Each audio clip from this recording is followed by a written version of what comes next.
following is a special presentation of MTN, the Montana Television Network. Welcome to the 76th Montana East-West Shrine Game from MTN Sports.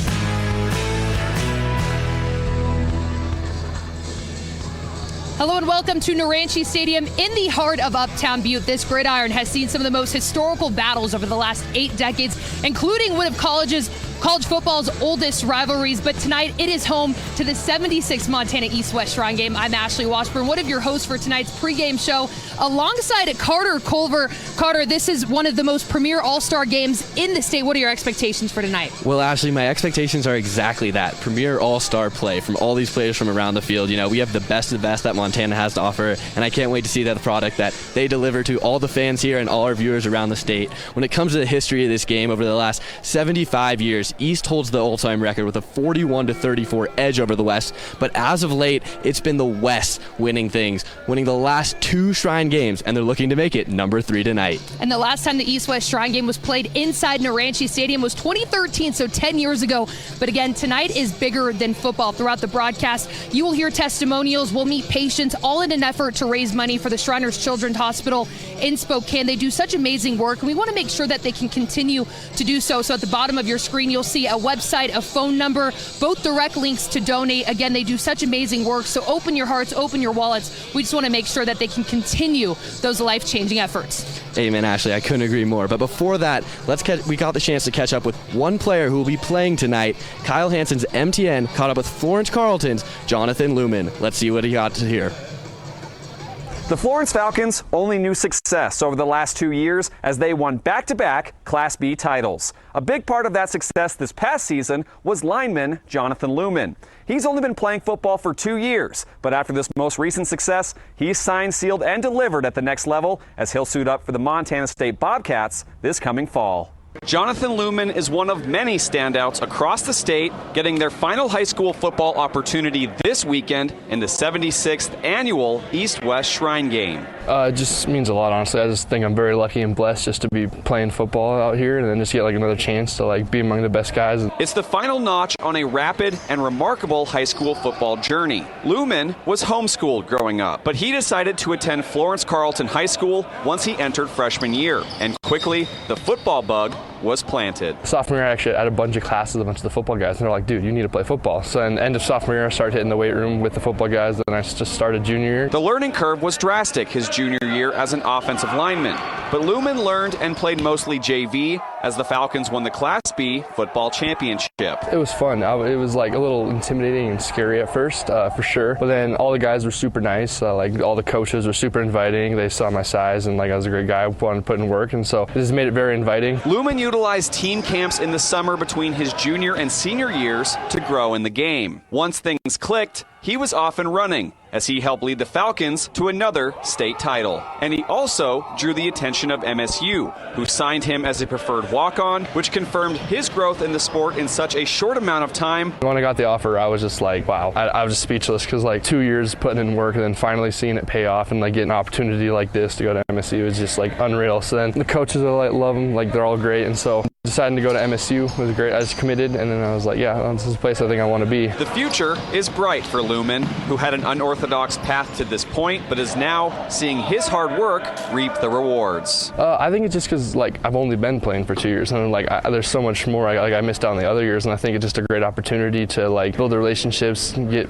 discipline. I think it's just a great thing to do. So I just think I just want to put in work for the next 4 or 5 years and just see what comes out of it. Reporting in Butte, Kyle Hansen, MTN Sports. Such a great story from Kyle Hansen, but again, tonight is bigger than football, which is why I'm so excited to introduce our first guest, Peter Brewer, the hospital administrator for Shriners Children in Spokane. As the hospital administrator, from your point of view, how important is this Montana East-West Shrine Game? Boy, Ashley, this is an incredible event. 76 years, and you're here talking about the best of the best, kind of an all-star game. It really doesn't get much better than that. But again, for us, it's all about really 2 things. Awareness, for what we do at Shriners Children Spokane and the fundraising that goes on. And each and every year, it's an incredible event, but it's great to be here in Butte. And I got to just say, last year we raised over $200,000, which I'm sure is a record. We're going to try to do that again tonight. But what can you say about the services that you guys provide for Montana families? Well, it's kind of not only done kind of at our hospital in Spokane, but it's also done in an outreach clinic in Kalispell, Montana. And so every year we do surgeries there as well. But it's all about kind of minor surgeries to sports medicine to scoliosis. Amazing stuff that goes on for the kids here in Montana. Now, we've just got a little bit of time left, but what's the most important thing you want people to know about the Shriners Hospital? Well, it's certainly a real honor to take care of the kids from Montana. But again, it's all about, it's quick and easy. If you have an orthopedic issue, come see us. Give us a call. And again, we're raising money tonight, which you said you might do a little dance, hoping that people will raise some money. Can we get a little dance right now? A little dance here, folks. There we go, Peter. I love that. I love that. Well, thank you again so much for your time. We're going to keep raising money.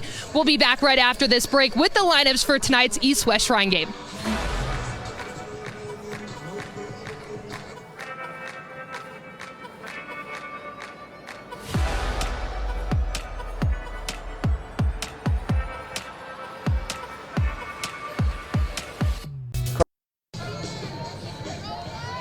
Welcome back inside Naranche Stadium, home of the East-West Shrine game. Some of the best talent all on one field under the lights tonight. What do we say we get into these lineups? Let's do it, Ashley. Well, let's meet the players of the East team first, starting with the quarterback, CMR's Cole Taylor. He's headed to Montana State, but not as a quarterback, though. He's committed as an athlete, will probably play some linebacker. Then we've got Bozeman's Jake Casagranda. Ball security has long been a hallmark of his career, only 11 interceptions in his varsity career. And then Lewistown's Gage Northland knows a thing or two about winning. He's going to try to lead that East team to a win tonight, just like he led the Golden Eagles to their first ever state championship. Now, if we dive into those skill players, a name you don't probably recognize, wide receiver Mateo Civitarez, one of two Canadians playing in tonight's Shrine game. And then Cody Strutz, a late addition tonight. He got called up on Monday, which unfortunately means somebody went down, and that was Billing West Jackson Tucker, who's committed to the Grizz. A big blow to the East offensive line, but still a lot of talent in that group, especially their two tackles, Great Falls' Brendan Lockhart, and then Bozeman's Everett Carr, two guys you want to look out for. Now, if we switch over to the other side of the ball into the secondary, a lot of wrestlers making up that cornerback room. You've got Avery Allen, 4-time wrestling state champ, and then Sydney Zanderdine 3 times. So 7 championships just between the two of them. And then inside the box for East defense, you've got a pair of future Bobcats. Both played 8-man football. Melstone's Bryce Grebe reuniting with his brother Brody, and then Fairview's Hunter Charbonneau, a standout on that defensive line. A total of 5 Bobcats on that East roster, but on the West roster, you've got 8 of them. How about we talk about that? Yeah, one of those Bobcats on the West roster is quarterback Patrick Duchesne from Florence Carlton, who led the Falcons to back-to-back Class B state champs. Fellow quarterback Jarrett Wilson's a triplet out of Polson, who's going to be heading to Tech. When it comes to our skill position players, we got William Arsenault, the other Canadian player, a wide receiver, and fellow wide receiver Cameron Guernsey out of Butte, following in his dad's footsteps, joining the Grizz. Fellow teammate Austin Beeler from Capital is another player also following his dad's steps, heading over to UM. He's joined by fellow offensive lineman Jonathan Lumen from Florence Carlton, who we spoke about earlier. When it comes to the defensive side of things, Finn Ridgway out of Whitefish is leading their secondary. First team all-selection QB and quarterback, and as a catcher in the inaugural high school baseball season. That secondary is rounded out by J.J. Dolan out of Sentinel, who comes from a huge line of Grizz football players, but he's changing the family tradition, heading to the Cats. When it comes to the defensive line, Talon Marsh, Capital. I mean, with a name like that, how can you not be great at football? Montana Gatorade Player of the Year should be an absolute wrecking ball for the West. Last but not least, we got Cy Stevenson out of Livy, listed as an offensive linebacker, true Swiss Army knife, all over the field. He's going to be a future Grizz that can do it all. That should just about do it for our West roster. How do you not get excited when you hear about all of these names and where they're committed? I mean, you literally have some of the best talent in the state all on one field. And again, we talked about some of those roster changes with Cody Strutz, a big Sandy, subbing in for Jackson Tucker. Our Tom Wiley spoke with both of them earlier this week. Well, most players learned they were selected to the East-West Shrine game on Christmas morning. Now, a few others were called up in the weeks and months before camp begins. And then there's Big Sandy's Cody Strutz, who didn't get a call until Monday. I went and lifted in the morning, came home, drank my protein shake, then went and sat on my butt and started playing some Xbox, and had my phone sitting right next to me, and I pick it up, and it's one of the coaches, and then they said, "You have your football stuff ready?" I was like, no, why? And they're like, "You're coming to play in a Shrine game." And I've been working all summer just preparing for a moment like this to happen. So it finally showed itself, and I was very speechless speechless about it. After getting packed and making the trip from Big Sandy, Strutz reported to practice 3 hours after that phone call. My mind was just in shambles. I couldn't figure out. I was like, I got to tell my dad. I got to tell all these kids, so I'm telling them while trying to pack and get down here. But I got ready in about an hour and was on my way down. Made it for a little bit of film. Sat down with the coaches. They went over some plays with me and then went right into my first practice. So the roster spot opened up after Billings West guard Jackson Tucker dislocated his shoulder during practice on Monday. But Tucker didn't head home. He'll still be on the sidelines this week, supporting his teammates. Keep my boys accountable, making sure they're fired up, making sure they got that energy out there playing for me. No, it's such an honor to be out here and be invited to play out here. I just couldn't pass up that opportunity. I'm still part of this team. Tucker is signed with the Grizz, so his playing days are far from over. But it marks a final football game for Strutz, who missed winning a state championship with the Pioneers after breaking his collarbone in the semis. Wasn't really prepared to play another football game this week, and got the call, and I was just so grateful for it. These guys are great. They've been helping me out. The coaches and the players have been so patient with us six-man players, helping us out, getting us figured out, and I'm just so grateful for this opportunity. Tom Wiley. East on 3, 1, 2, 3. East. MTN Sports. It just shows you the type of guy that Jackson Tucker is. Still want to be here all week despite not being able to play in this game. He's going to be a big-time player for the Grizz coming up. I'm excited to see what goes on for his career. No doubt about it, Ashley. And we got a lot more to be excited about. So we got an interview coming up with someone on the Shriners International Board of Directors and Richard Burke coming up after the break. Be sure to stick with us.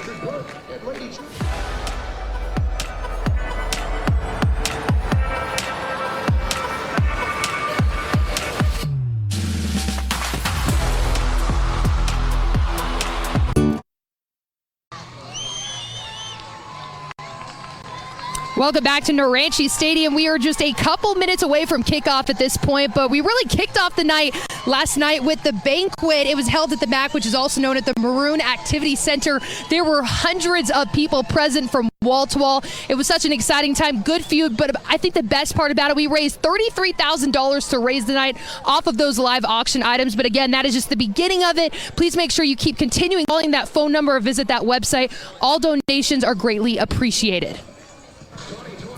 Thank you, and thank you, Ashley, and welcome back. I'm here with Richard Burke on the Shriners International Board of Directors. Richard, could you just tell us a little bit about how the Montana East-West Shrine Game helps with the mission of the hospital? Well, this is the 76th East-West Montana Shrine Bowl, and it's been going on for 75 years before this.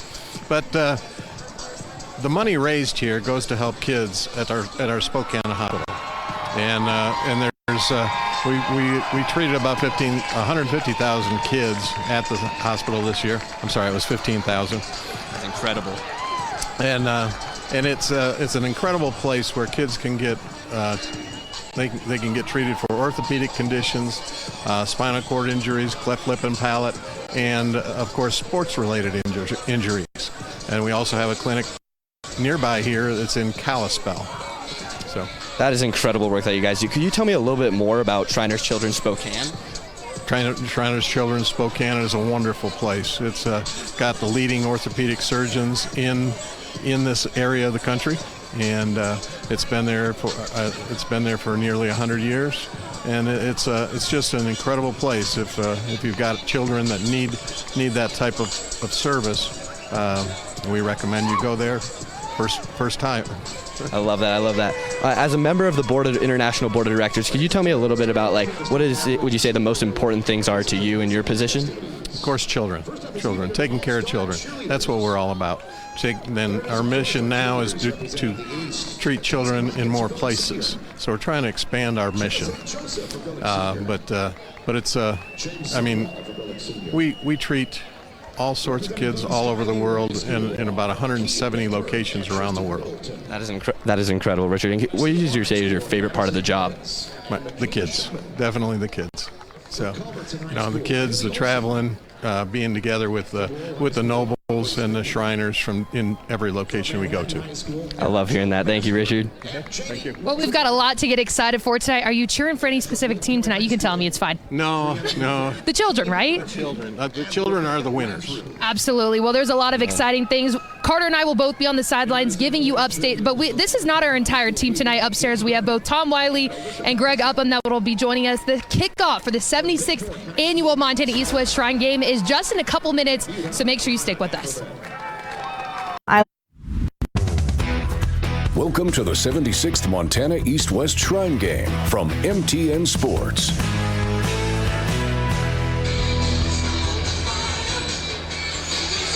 Welcome to beautiful and historic Naranche Stadium in Butte, America. The site of the 76th Montana East-West Shrine Game, pitting the best the East has to offer against the cream of the crop from west of the Continental Divide. Now, while football's certainly the draw for fans tuning into tonight's game, you're going to hear a lot about the purpose of this game, which is raising money and awareness for the vital work being done at the Shriners Children's Hospital in Spokane. Now, you've heard representatives from the Children's Hospital during the pregame show. We'll have much more during the broadcast, but for now, let's talk a little football. Tom Wiley joined by the great Greg Upham. You had a great line before we went live here. I'm going to say it. We are a mile high. Butte is a mile deep, but everything's on the level. Everybody's on the level when you're in Butte. Boy, I'll tell you, you can feel the energy, can't you, Tom? This is absolutely exciting, and there is some horsepower on the field tonight. From the east, Coach Lear's bringing down the boys from the Snowies, and they're not here to eat pasties, I'll tell you that. And on the west, Coach Mihelish has got a stable full of speed, and it'll be interesting to see how they try to stop each other tonight. Certainly going to be fun to watch. Now, Greg, you've been a part of this game is on the sidelines as a coach. You've been up here in the booth for a number of years. This is the premier All-Star game during the summer schedule. What makes it that? You know, I'll tell you, Montana knows how to play football, right? I mean, we love Montana. We play it well. There's national championships all over the place. There's a lot of cats in the house tonight, and we're just seeing just greatness everywhere. And so when you bring Montanans together outside when it's almost football season, great things are going to happen. Yeah, Naranche Stadium, truly amazing. You see the coin toss down right there going on right now. We'll learn who's going to receive the opening kickoff. You've had a chance to look at some of these rosters. You never know who is going to be standing out in the Shrine Game, but who do you think, when you look at these rosters, we're definitely going to be saying their name tonight? Well, I think you have to talk about Duchesne from Florence Carlton. I mean, he's coming out of a small school, but the Cats picked him up, and he is dangerous. I was down on the field and watched him throw the ball and watched him move. And Wilson, the second quarterback from West, not that they're first and second on the West side, they are both dangerous. And, you know, interestingly enough, on the East, the secondary is loaded with wrestlers and state champions, and there's toughness everywhere all over the East team. All right, well, we got an all-star team up here behind the scenes, and of course down the sideline where Ashley Washburn and Carter Culver are standing by. Ashley, Carter, what are your thoughts before kickoff? Well, our first thoughts, it's getting a little windy down here. I mean, I'm hearing James Rafferty in my ear saying we got a little flow in our hair, but, you know, you guys talked about just all the talent that is on this field tonight. We went through the East team and the West team in that pregame, but specifically because you're going to be on the West team today, who are you looking out for tonight? One guy I really got my eye on is Cy Stevenson out of Libby. He's just a do-it-all Swiss Army knife, and he's heading to the Grizz, and he racked up over 1,300 rushing yards and over 130 tackles in the same season his senior year. He is just an absolute monster of a man, and I'm really looking forward to seeing what he does on a bigger field, matching up against some of the best Montana has to offer. So definitely a guy to keep an eye on. How about you, somebody Ashley? I want to say is MC3 is what they call him, Mateo Civiturez. He's from Canada. He's one of the 2 Canadian players today, and I kind of talked to him earlier this week, and he says he feels like he has a lot to prove coming down to America. His goal is to eventually play here in the States, and he knows that this is just the start tonight. Being on U.S. soil, he's ready to put up some numbers tonight, but we'll send it back up to you guys up in the booth. Hey, thanks, Ashley and Carter. You saw a look there at the Shrine Patient Ambassador. That is Gavin Devers. He's a wonderful human. We are 15 seconds away for kickoff here, and let's take a look. Who's won that coin toss? I didn't see it. We were turning around as the wind started blowing up here in the booth. We are on top of the press box, Greg. We are. I think we're higher than a mile high today. You almost blew away, Tom. We're almost up there. I had a bunch of papers go flying. We had some folks coming to grab it. All right, and we have the all clear for kickoff. Looks like the East team kicking off for the West. And there's a little gamesmanship on the rosters. you know, they didn't list any specialists on these rosters. They have the kicker, number 49, Eli Grichelle, listed as a safety. But I can tell you, he's never played safety in his life. He is a kicker through and through, going to Rocky Mountain College. Actually a really incredible golfer as well. So he's teeing it up on the first tee. And the West has Norris and Carter in the backfield. And let me tell you what, if Carter catches a ball, he may be gone. He may run all the way to Missoula before anybody sees him. Yeah, this guy's got legit speed. Absolutely. Tom Carter from Helena Capital, the undefeated state champions in the AA. Averaged 9.6 yards per carry on the ground. He had a couple kickoff returns for touchdowns as well. So here we are. We are underway in the squid in the opening moments. How about that gamesmanship? How about that? Was that a squib or was that an onside kick? I completely missed it. It looks like an onside kick. Nonetheless, the West team is going to be on offense. Yeah, and I think, you know, the two players to look for on the offense is Jones from Missoula Sentinel. He can change the game, and Carter. They have legit speed back there. And Duchesne can throw the ball, and he can run the ball. So be interesting to see how the East can respond to this type of talent. Yeah, Patrick Duchesne headed to Montana State next year and joined in the backfield by Tom Carter. Also Bobcat bound in Bozeman. And they just had a monstrous year, did the Helena Capital Bruins, coached by the coach of the West, Kyle Mihelish. Duchesne fakes the handoff, rolling right, and he finds his target. That will be number 3, Cameron Guernsey. How about a Bobcat to Grizzly connection? The Butte guy getting it started for the West team. I don't think Guernsey had a chance even in the womb if he was not going to be a receiver or not, because we know the background on his dad. And so he's just destined to catch footballs. That's all there is to it. That's right, Cameron Guernsey, the son of Scott Guernsey, Big Sky wide receiver and punter for the Montana Grizzlies. Here's play number 2. 1 for 1 so far for Duchesne. Looking over to the left side, just outside the reach of the Canadian, Canada, Willem Arsenault. There's 2 Canadian players joining these Montanans here in Butte for the Shrine Game. You know, interestingly enough, Tom, Hellish, he wants to run the ball, and he's got the firepower to run the ball, but he's backing the East team up a little bit. And it'd be interesting to see this secondary from the East, because they're loaded with state champion wrestlers, and they are tough. Yeah, absolutely. We're looking at the rosters. There's several state champion wrestlers on the East team, several state champion track stars on the West team. So a battle of speed, physicality up front, and in the backfield in the secondary. This is high snap there, hands off to Tom Carter. His first touch of the day, swallowed up by the East defense, but a gain of 3 yards will bring up 3rd and 7.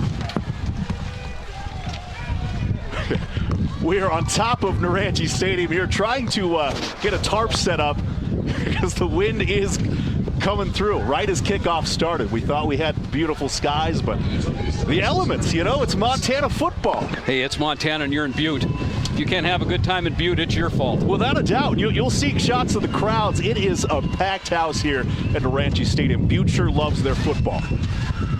Duchesne takes the snap, throws to the right, outstretched arms, incomplete, just outside the fingertips of Cameron Guernsey. So that'll bring up 4th down. We'll see what the West team does. You know, I talked to Coach Mihelish before the game, and he said he had met with the West coaches and talked about what they needed to do. They pulled film on Fergus just to see what type of tendencies defensively and offensively that they were going to have. And it looks to me that they've already found a hole. Yeah, interesting that they were going to punt the ball here. They're on the 36, but Mihelish is a defensive coach. We'll take a look. It's Connor Machad punting the ball. He's listed at 6'6" out of Frenchtown. He's a wide receiver. Going to play basketball at Montana Tech. He's got a trebuchet of a leg. So we'll see where this one ends up. I'd be checking a fake here real quick. It's Xander Dean, cornerback out of Sydney. And they punt it out of bounds, marked at the 9-yard line. So that's where the East team will have their first chance. You know, what's interesting about when you coach this game and you can bring your quarterback with you, that's a big deal, Tom. That's a very, very big deal. And Norzalene has a stable of players. Like I said, he brings the boys from the Snowies down, and they've had success the last 2 years. They know how to win. Monstrous game. Derek Lear, 21-2 as a head coach in Fergus County at Lewistown High School. Undefeated state championship season. They have a stable of guys, 5 representatives from the Eagles on this team, and it's actually going to be Jake Casagranda of Bozeman under center. And there he is. And I'll tell you what, number 52 is maybe one of the, if not the best defensive lineman I've watched play in Montana. He's going to Montana State. He's a Gatorade Player of the Year, and if they don't have a plan for him, he will destroy him, just like what happened there. And they'll move him all the way from the Canadian line to the Mexican border. You won't see him in one spot all the time. That's Talon Marsh at a hell of a Capital. Get this, 23 sacks on the year for the undefeated Capital High Bruins and Coach Mihelish. And he broke a record. Guess whose record he broke? His own. He had 17 last year, 23 this year, so he is a problem for the East offensive line. Casagranda rolling out, under pressure, and he's going to be brought down, loses the football. I think they're going to call for a grounding too, but let's see. He's reaching for it. Nope. Dominic he's Umile. asking. Was he out? There it is. There it is, grounding call. So East with a struggle offensively here on their first possession of the ball game. That was Dominic Umile out of Missoula Sentinel with the pressure and the forced penalty for the East team. Coach Mihelish likes a three-man front. He likes to go with a 3-4-4. And when he brings one or two of those linebackers up on the line of scrimmage, he plays games, and he knows he can do a lot because Marsh is on the defensive line. And if you're an offensive line coach for the East, and being serious now, if you're an offensive line coach for the East, you have to have a plan for him because you can never leave him by himself. Yeah. He's just that good. Absolutely a monster. Just a guy that Coach Sean Howe of the Montana State Bobcats calls a really, really good football player who any team inside Montana or out will be lucky to have, but he is headed to the Montana State Bobcats, Big Sky champions in 2022. Third in a country mile. Third in a country mile. Casagranda, just out the outstretched arms. Boy, and they were coming too. He brought the pressure. That's the one thing about, Coach Mihelish is he believes in pressure to see if Coach Lear is going to pick up and throw a few screens and see if they can back them off just a little bit. So that'll bring up 4th down and 30. Well, I'm glad I'm not made of sugar because I'd dissolve in about 2 seconds. The rain's coming on me fast. There's Eli Gershell. He's back to punt as well, handling all kicking duties for the East team today out of CMR. Finished 11th at the state golf tournament this year. Heck of a golfer. Going to Rocky next year, gets the punt off. But the wind picks it up, and that is going to be a disastrous punt for the East team. Well, the West team will have the ball at the 20-yard line with 20 yards to go for a touchdown, and we will be right back at the Montana East-West Shrine game. So how exactly is Northwestern Energy delivering a bright future? Welcome back to Naranche Stadium. The wind howling, the rain pouring down. It's Montana football, and the West team has 20 yards in front of them on their second possession of the game after a rough defensive or offensive possession for the East team. There's Patrick Duchesne again, under pressure, evades the contact, throws. No one in the vicinity, though, so that's going to bring up 2nd down and 10. The one thing in this game is that's really challenging for the coaches is you have to adjust early and fast because, even though you think you know what they're going to do, the talent level is so high that you can do some things that you normally would never be able to do because you don't have that many good players, right? So they're adjusting like crazy right now, both offensively and defensively, but they have live video. You never used to be able to do that. So now they can cheat and it's legal. Yeah, these rosters are certainly deep, no doubt about that. So there's not much these coaches can't do on the field with this group of personnel. So Duchesne hands it off. Adam Jones, there he is, the number 2 leading rusher in the AA this year out of Missoula Sentinel. He's also Montana State bound. The scouting report on Jones is that he can get vertical now, and he's gone. That college speed. And they like, Coach Mihelish and Coach Rayon, his offensive coordinator that's with him tonight, they like that inside trap game, and those pop, and they pop big. Makes the handoff, little play action, but Duchesne gets it off under pressure, but he will be picked off. Xander Dean.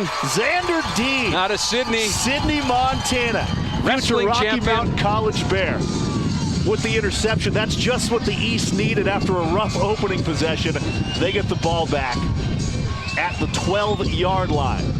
We talk about stars. Stars make plays, right? Yeah, taking a look there, who wasn't applying the pressure? That's the one thing Duchesne probably will experience is that players are faster. And that's the one thing you notice as you go up. They're bigger, but the game is so much faster, and showed it right there. Yeah, you know, though this is an all-star game, no one is holding back here. These guys, this Shrine game, as you've been a part of, Greg, over the years, it's all about state pride.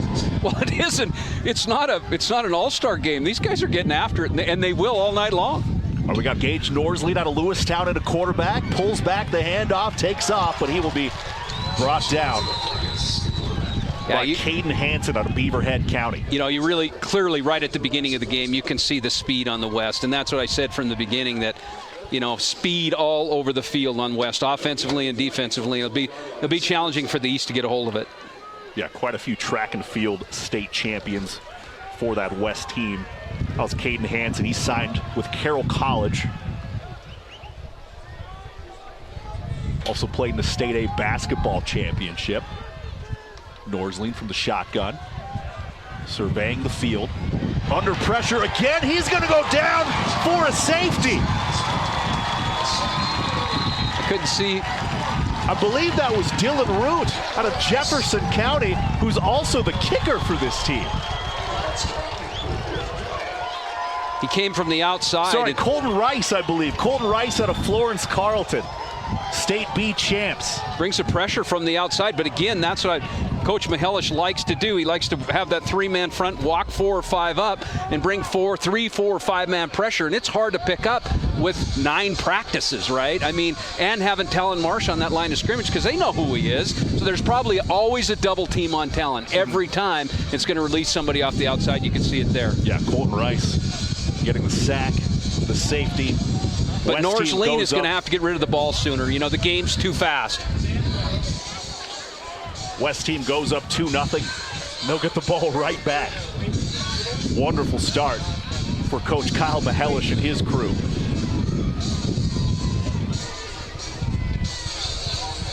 Taking a look, he's fired up on the sideline. Yeah, the East offensive line is going to have to make some adjustments. It's going to be a long night. This might be a long night. We've seen him do it, though. As he said, that's Colton Rice. He signed with Montana Tech on the year. He had 119 tackles. That led Class B by over 13. Next closest was 13 tackles less. 2-time first state All-State.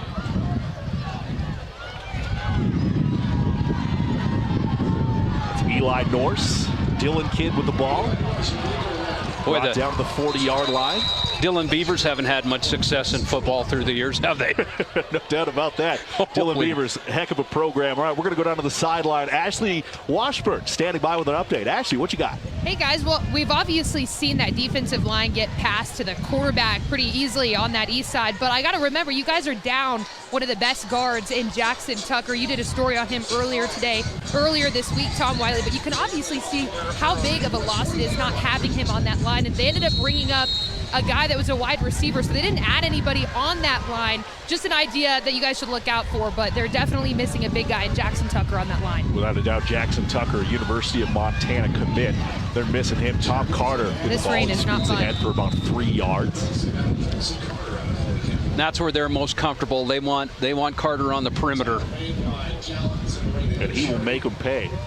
We talk about that speed on offense and defense. Tom Carter might be the fastest guy in this game. We're talking about a 200-meter dash state champion as a junior. 1,262 rushing yards. That's number 1 in AA. 16 touchdowns. That was number 1 in AA. 9.94 yards per carry. Obviously, number 1 in Class AA for Tom Carter, future Montana State Bobcat. Now we've got Jarrett Wilson in a quarterback in the snap. Nice play by Bryce Grebe out of Melstone. That's how you play. 6-man guys getting it done. Love to see it. That's one of the cool things about this more Shrine people game. on the field than live in Melstone for Grebe. No offense, Melstone, but for such a small community, have produced some pretty incredible athletes. Of course, Bryce's brother Brody plays for Montana State. Starting linebacker, had a heck of a year for the Bobcats. Seeing the West hurry their offense up now, they're no back. Empty backfield. Empty backfield for Jared Wilson out of Polson, the record-setting Class A quarterback, and finds a wide-open Tom Carter off his fingertips at first, but he hauls it in, and that's going to be a West first down. Well, you see West working the East left side, and it's interesting when you pick up tendencies, and they'll find something that they want or a person that they want, and they'll stay with it until you shut it down. And so far, they've had success throwing the ball to their right side. Yeah, Tom Carter wide open on that right side. Jared Wilson signed with Montana Tech. Now, he passed for over 500 yards twice in his career. Air raid offense out in Polson. He's under pressure, escapes the pocket, finds Tom Carter, who's in space, caught from behind, but not before a pickup of 9 yards. I think we got a little hold back here. I see both pressures coming. You know, East not doing a bad job of getting pressure on the offense, too. Sure enough, there's a penalty marker.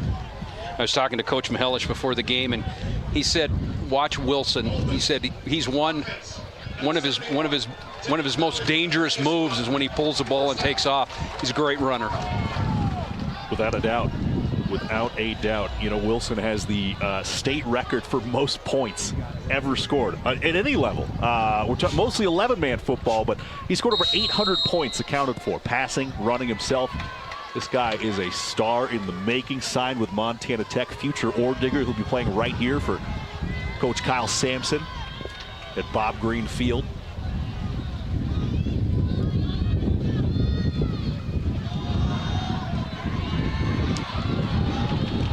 That's Jones again. What a 1-2 punch in the backfield for this West team. Adam Jones, Tom Carter, the number 1 and number 2 running backs in AA this year. You know, they're very patient with this too. You know, they've ran that ball, ran that play 3 different times in the same formation, and they're just waiting for it because it's had so much success with it. And Coach Mihelish and Coach Rayon are patient enough to stay with it. It'll pop. 2nd and 13, the 49-yard line. Wilson scrambling out. He's getting pressured. That's going to be Bryce Grebe yet again, flashing that speed. Gets to the outside. Make sure Wilson doesn't get much farther. You know, that's speed on speed. That was a nice play in the open field to stay with that and take him down. Grebe, as we say, Grebe's in the house tonight. Grebe in the house. Runs track, plays basketball. Does a little rodeo, too, out in Melstone. I don't think you have a choice. I think you get your school books and a horse, and then that's what you do. Yeah, you can bulldog a steer. A high school quarterback is no problem. Wilson dropped back. Under pressure again, hit as he throws. Oh, that's that a one's great up ball. In the air. And great ball, not caught though, incomplete. But I don't know how he got that ball away. Wilson, but that will bring up 4th down. What a great defensive play by Jet Boyce as the outside linebacker. I couldn't tell if he was playing safety, but he stayed with him all the way, and great defensive play. Jet Boyce out of Fergus High School, another rodeo guy, comes from a rodeo family.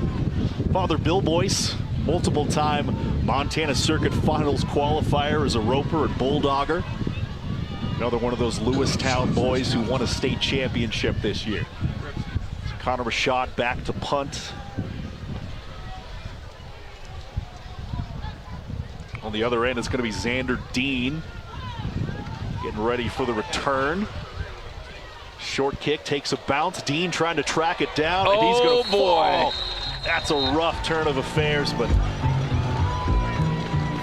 East team will take over with 97 yards to go. There is 7:31 left in the first quarter. We'll be right back at the Montana East-West Shrine game here. Welcome back to Naranche Stadium. The West team leading the East team 2-0 after an early safety. It's been all West so far. And how about this stat? East team so far in this game, -13 total yards. Rough start. to say the least. I think so. They pulled themselves out, though. They got a turnover that saved a touchdown, and we've seen some great play out of Grebe, and he saved a couple big plays. So here's their chance. Their backs are against the wall, as they say, but they have players. No doubt about it. Cole Taylor out of CMR. He's your quarterback. Also heading to Montana State. Not much doing there. Now's the time of the broadcast. We do want to mention at the bottom of your screen, plenty of ways to donate to the Shriners Children's Hospital of Spokane. You can visit mtshrinegame.org, or you can call 1-8337-SHRINE. That's 1-8337-SHRINE. Now, I know we raised somewhere around $220,000 last year. I know Greg and I would certainly love it if we beat that for the Shrine Game here in Butte, America. I think they're expecting us to, or I may not get a call back.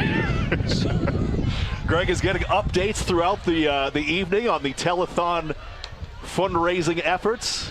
It's Cole Taylor with a pitch to Cade Boyd, Billings Central running back, heading to University of Montana.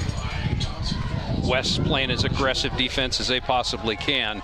A lot of games going on up front and a lot of pressure. Expect maybe Coach Lear to say enough of that and send somebody deep and see if they can get one over the top. 3rd and 8, we'll see. Cole Taylor does have a heck of an arm, one of the premier athletes in the state. His first series at quarterback. 3 to his left, 1 to his right. Boyd in the backfield.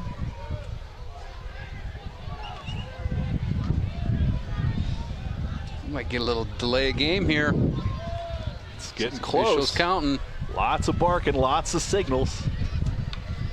Gets the snap off. Cole Taylor under pressure as every East quarterback has been all night. And he picks up 4, but that's not going to be enough.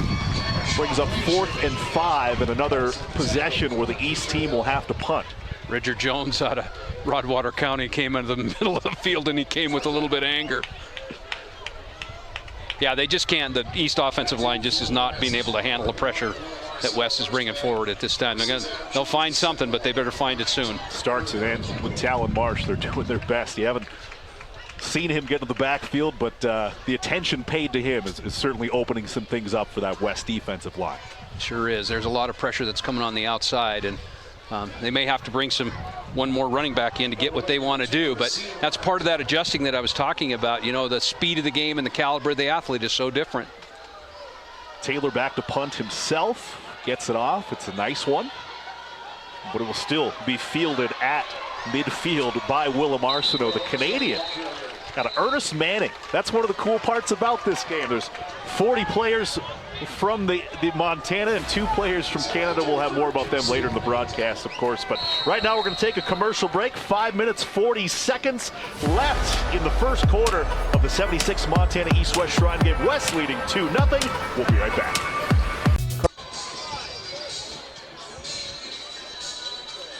Welcome back to Butte. You see the raindrops on your screen. That's what our cameras are doing right now. And Greg, you've been receiving some updates so far on the fundraising efforts for the Shrine Game. What are we at?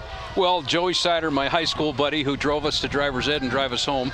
The telethon crew, Keith and Michelle Davey out of Kalispell, and Shelley Taylor out of Kalispell, and Ruby Pick of Missoula, Jim and Marlene Gray of Big Fork are helping on the telethon. They're already up to $7,000. Hey, $7,000. That's on top of the $33,000 raised last night at the banquet. So $40,000 so far for the for the Spokane Children's Hospital in Spokane, the Shriners Children's Hospital in Spokane. But we got a long ways to go. It's just the first quarter still. It was Jared Wilson. That was a lot of running for just a 2-yard gain.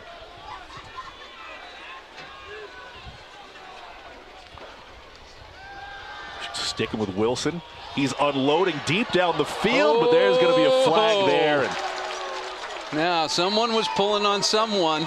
A lot of contact in the vicinity of pass interference on Travis Hadley. Little Evan Cherry out of Gallatin. Oh, give the hands up. That wasn't me. I wouldn't dream of something like that.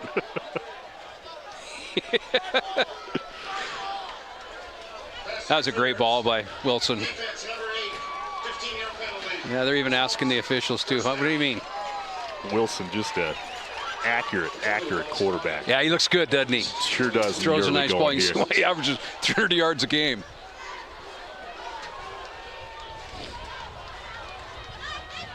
He had 13 career 300-yard passing games. And how about that? Wow. That's At a lot. the high school level? Yeah, 12-minute quarters. That's a lot. I know they passed a lot, but nonetheless, I mean, you're seeing it right now. It's not just the style of offense. This guy has some talent. High snap, hands it off. Adam Jones once again works his way up for about a 7-yard gain. Yeah, you see that, just the patience of Rayant with that offense, and he just had too much success with it, and backs learn that gel. You can see it starting to unfold. You know, he's sitting in a 3-man front. I really don't think you're going to be able to stop a run game with a 3-man front, even with walking him up. They're going to need a little more beef up there. A lot of beef on that offensive line as well. Wilson with Jones in the backfield once again. 2 receivers to his right, hands it off to Jones. Oh, but he is met like immediately by Aiden Martin, defensive end out of Gallatin. Yeah, bringing it. 5-man pressure. You know, the game is so much fun, Tom, and it's so challenging because they're just moving players all the time. You know, way back when it was, you know, student body right, student body left, but it's just, the game is so fantastic to watch. Without a doubt. All right, we're going to go down to the field to Carter Culver, who's standing by. Carter, what you got for us? As you guys were talking about up in the booth for a little bit, Jarrett Wilson on that 2-yard scramble he had there probably covered about 20-30 yards of actual turf there. One of the most dynamic players here for this West offense. Averaged over 300 yards passing per game and had over 800 points scored in his career with the Pirates. Absolutely ridiculous. State record in Montana. Should be a fun one to watch, and we'll send it right back up to you guys in the booth as we get going. Yeah, there you go. Thanks, Carter. Adam Jones. Adam Jones. Powerful runner. He's down inside the 5-yard line. How smooth he is. He just takes you inside and then takes you outside. And yeah. Just wow. Picks a route and goes for it. Adam Jones. Cat bound. You know, it goes both ways, but Montana and Montana State seem to be trying to pluck guys out of their respective cities. You know, Adam Jones, Missoula Sentinel, going to Montana State. There's several Bozeman players playing for the Grizzlies right now. I love the recruiting gamesmanship that some of these in-school colleges have. Yeah. You might call it gamesmanship. There, people might call it something else too. You don't know. Yeah, don't check the message boards. Right. Careful who you're sitting next to when you're having a beverage. All right, we're going to take a timeout here. Looks like East team. Going to talk about it. We're going to stay here, so we're looking at a 2-0 game with the West team. 1st and 5 from the 5-yard line. What do you draw up here? Well, I think you did what you did last time. You just put more people on the line of scrimmage that you can and hope you can contain them from the outside. We're looking at that offensive line for the West team, and you know we do want to shout out some of the guards and some of the tackles as well. We got Austin Beeler. He's heading to the Grizzlies as well. We do want to mention the fundraising. Please, folks, during these down minutes between plays, if you got the time, open your hearts, open your wallets, call that phone number on the bottom of your screen, 1-833-7-SHRINE, or you can go online as well and donate, mtshrinegame.org. That's mtshrinegame.org. We want to set records. Butte is known for their generosity and their spirit and their support of Montana and the Children's Hospital in Spokane. And they're out in force tonight despite a little bit of rain in the forecast. All right, here we go. West team in business. 1st and 5. Wilson at quarterback. Jones in the backfield. Hands it out. Nope. Fakes the handoff. Under pressure again. Wow. That's a nice call by the defensive coordinator from the East. He just didn't buy it, and they were bringing pressure. Great play. Hunter Charbonneau out of Fairview, Montana. Coming out of that defensive end position, but there's a lot of guys on the line of scrimmage, so basically they're just telling the West, you're either going to throw the ball or you're not going to do anything. One of those small town guys who's going to be playing for the Bobcats next year.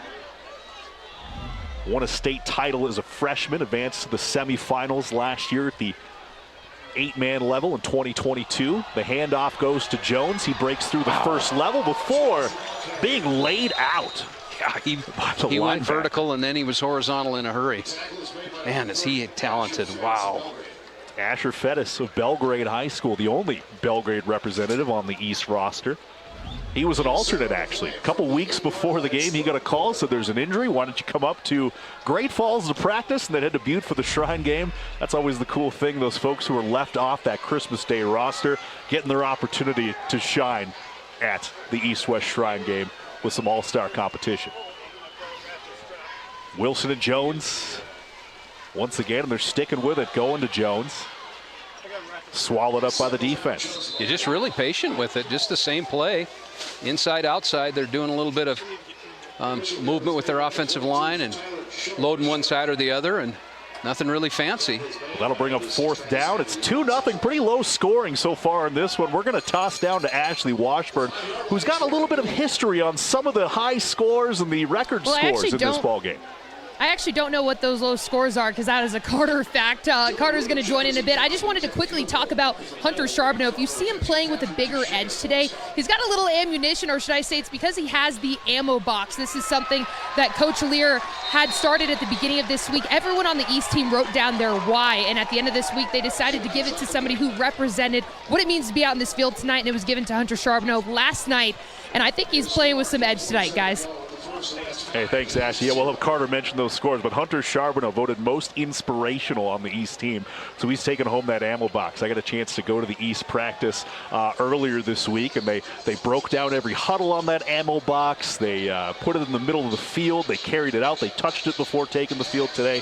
So just an incredible tradition coming over from Lewistown and Fergus High School that Derek Lear brought to this East team. And that's one of the cool things. You know, you only have a week. You got to get them motivated somehow and bring them together. It is, and in the day in the life of a player at their camp here, they start at 7 in the morning. They're on the field at 9. They practice from 9 to 11. They go to lunch. They have an hour off. Then they practice from 2 to 4 or so. Then they go to dinner, and then they have a third practice at night. So, you know, the effort that these guys put forth is just phenomenal.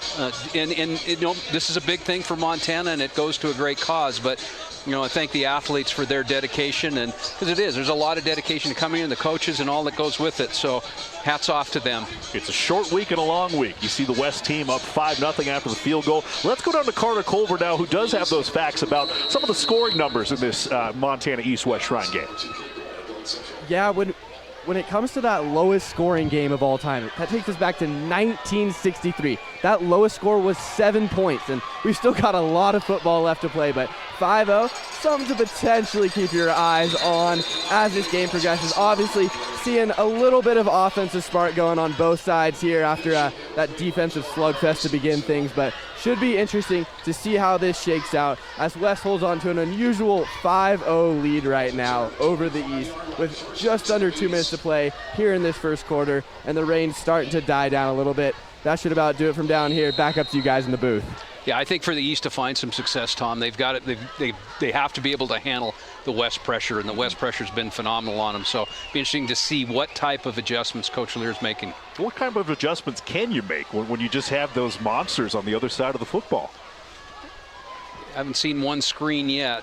Anything to slow them down. There we go. I think they're going to have to see a little bit more of that just to get their game going, because they have athletes on that side. It's just that defensive front and the pressure that Coach Mihelish is bringing has been relentless. Taylor to Luke Smith, tight end out of Bozeman High School, also heading to Montana State, a Bobcat to Bobcat connection. You know, there was a time in this game where you couldn't blitz. It was against the rules to blitz. Is that right? Yeah, okay. Absolutely. Boy, the way this game's changed over the years, it's fun talking to some of the old-timers about their memories and histories with it. All right. You calling me an old-timer? Is that what you called me? I didn't mean. I'm not talking about you. Oh, right. All right. I just took that no, wrong. You're I'm still too sensitive. I've got to toughen up. I'm sorry about that, Tom. You know, I'm going to retire here, but I didn't know I was an old-timer. But okay, it's all right. Greg Upham, folks. Best color guy in the game. 3rd and short. Now, this is the first time that the East has been 3rd and short. So, got a little something going. I mean, it is, despite the struggles they've had on offense, it is only a 5-0 ball game.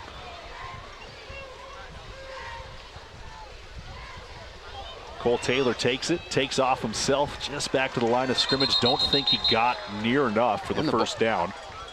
And I think he snapped the ball before he was ready. Might have been, yeah. He didn't look like he was ready for that one. Took off, so that'll bring up 4th and short. 4th and short at the 32. And Taylor did punt the last one, but looks like they're keeping the offense on the field. They are. They are. We'll see what happens. Okay. Cole Taylor, quarterback. He's a runner, though. See, empty backfield. Great athlete. Everybody's looking to see. Played quarterback for CMR, but recruited as an athlete to Montana State, so we'll see. And he Quick does. kick. He gets the punt off. He did that a lot this year for the CMR Rustlers and Coach Dennis Morris. I think if I was going to punt the ball, I'm just going to punt the ball. You know what I mean? Because they only gained 18 yards. Sometimes they trick themselves. Just old school. Just punt the ball. Put it back there. There's no one there. All right. For all of us old-timers. Apologies. The youngest old-timer I know, at least at heart. I'm good with it. All right, we're at the end of the first quarter here at the Montana East-West Shrine game. The West team on top 5-0 on your Town Pump scoreboard. We will be right back to the Naranche Stadium in Butte for more.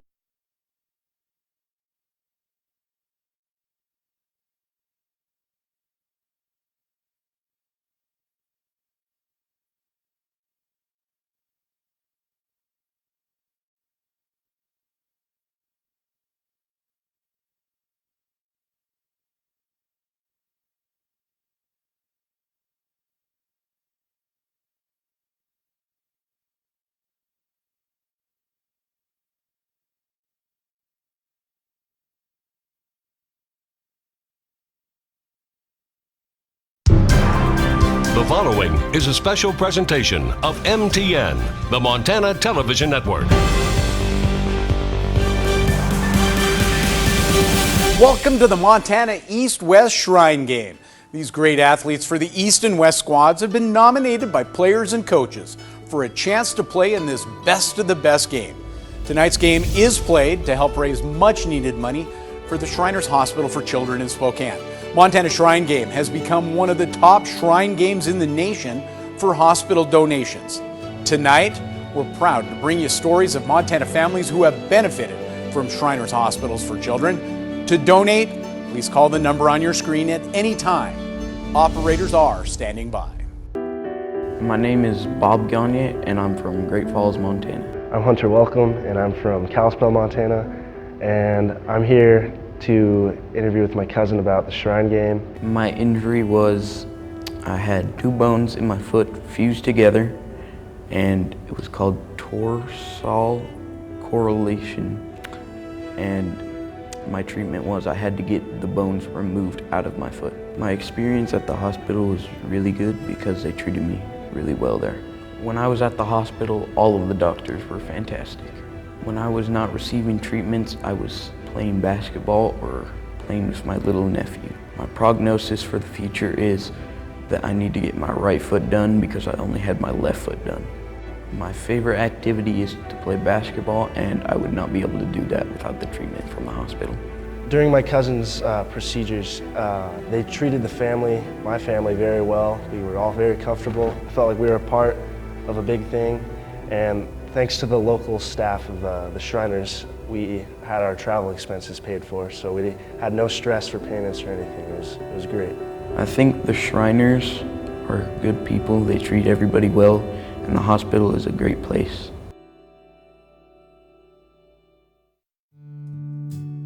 My name is Sends it a tight end. Duchesne takes it himself, works his way around to the left, but not going to pick up much. Gain of 2.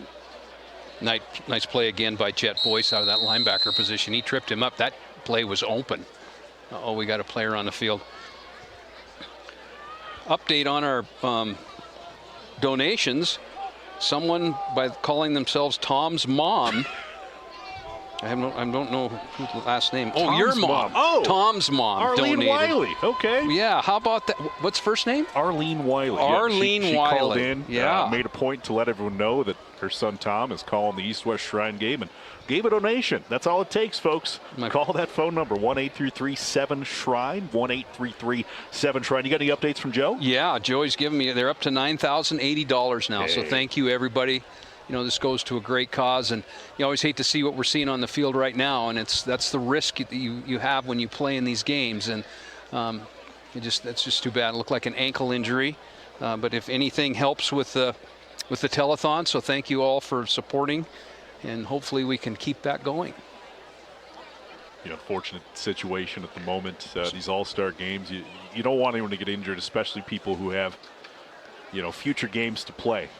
That's why some of those players who were announced as injuries before the game, you know, maybe it wasn't that serious, but you don't want to risk it for something like this. It's a wonderful, wonderful game and a wonderful cause.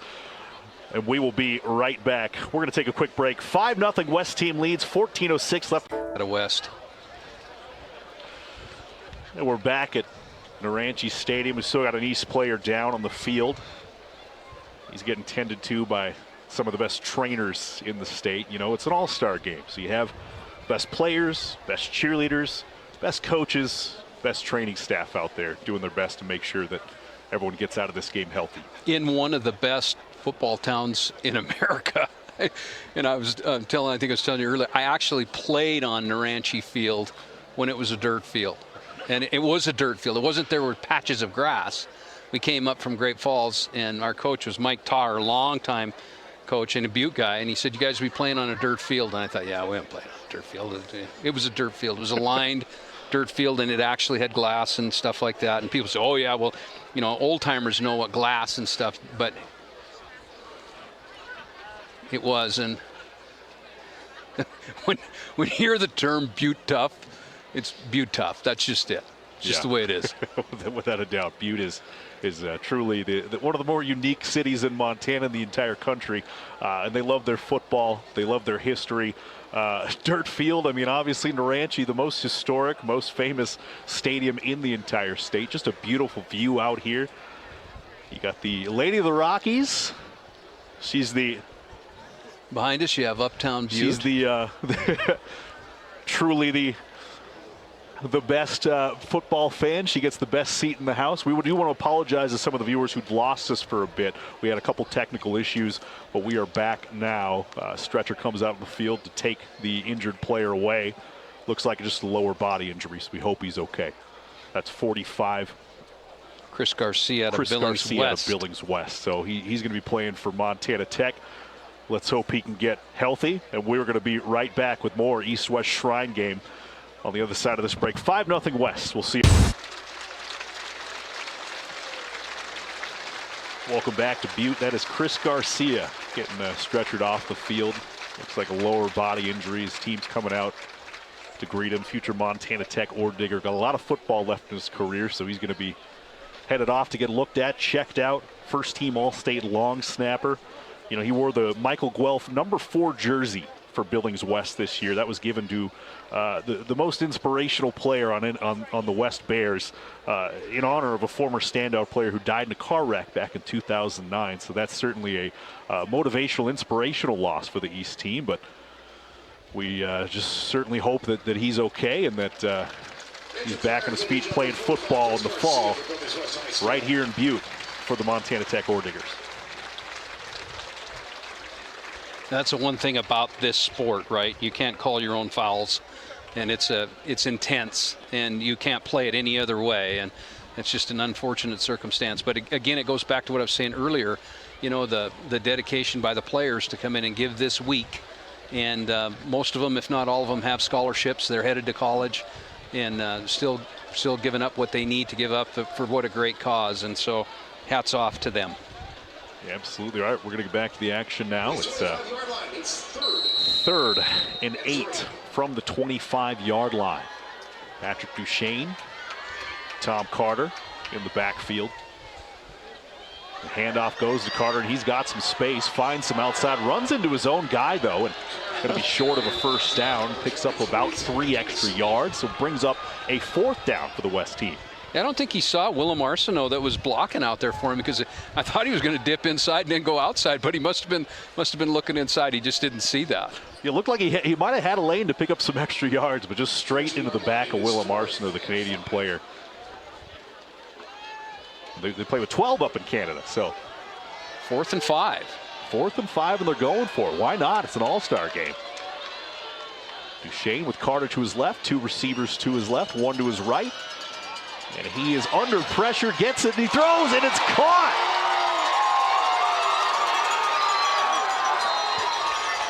Picked out of the air. What a play. First down for the West team. And you see what size can do. Dylan Chrisman out of Helena High. 6'6", 220 pounds, and he used all 6'6", 220 pounds. But what a great catch. What a great play by Duchesne. I mean, he just kept that alive, and there was pressure coming off the outside. So he's feeling that. In the last series, he probably would have got sacked, but he knew he had to get rid of that ball. About 3 defensive players about to bring him back, but that is look who's in the backfield, Marsh. Oh, Talon Marsh in the backfield. This is one of my favorite parts of any Shrine game. When you get the big package, when you're close to the goal line, you put the big fellas in there in short yardage situations, and Talon Marsh is a load, not doing much there, but fun to see that. Yeah, we watched the Chicago Bears do it with the fridge how many times? I mean, it became a national phenomenon, right? They sub him out after one play. Didn't go where they want, but who knows? When they get close to that goal line, might see him back in there. Bobcat coaches might not have appreciated that play as much as Talon Marsh did. I can tell you that. In fact, they might be on a heart machine right now. Of course, Coach Brett Vigen and his staff watching this one at home, as are Bobby Houck and the Grizzly coaches as well. Duchesne takes off, and he's got some room. Dives for the pylon. What's it say? They signal the touchdown. Well, I think there's a little bit of a disagreement here. One ref said touchdown. One official said short. Oh, a little holding call. Holding call. Okay, that's what it was. Oh. That's a goal, no penalty. Take a look at that replay. Canceling scores. Yep, surely. Good call. Wipes away an incredible effort by Duchesne to get to that pylon, but as it is, it'll be 2nd down. West just has so many weapons on the field. They run the ball. Now the passing game is open to them. You know, they really do.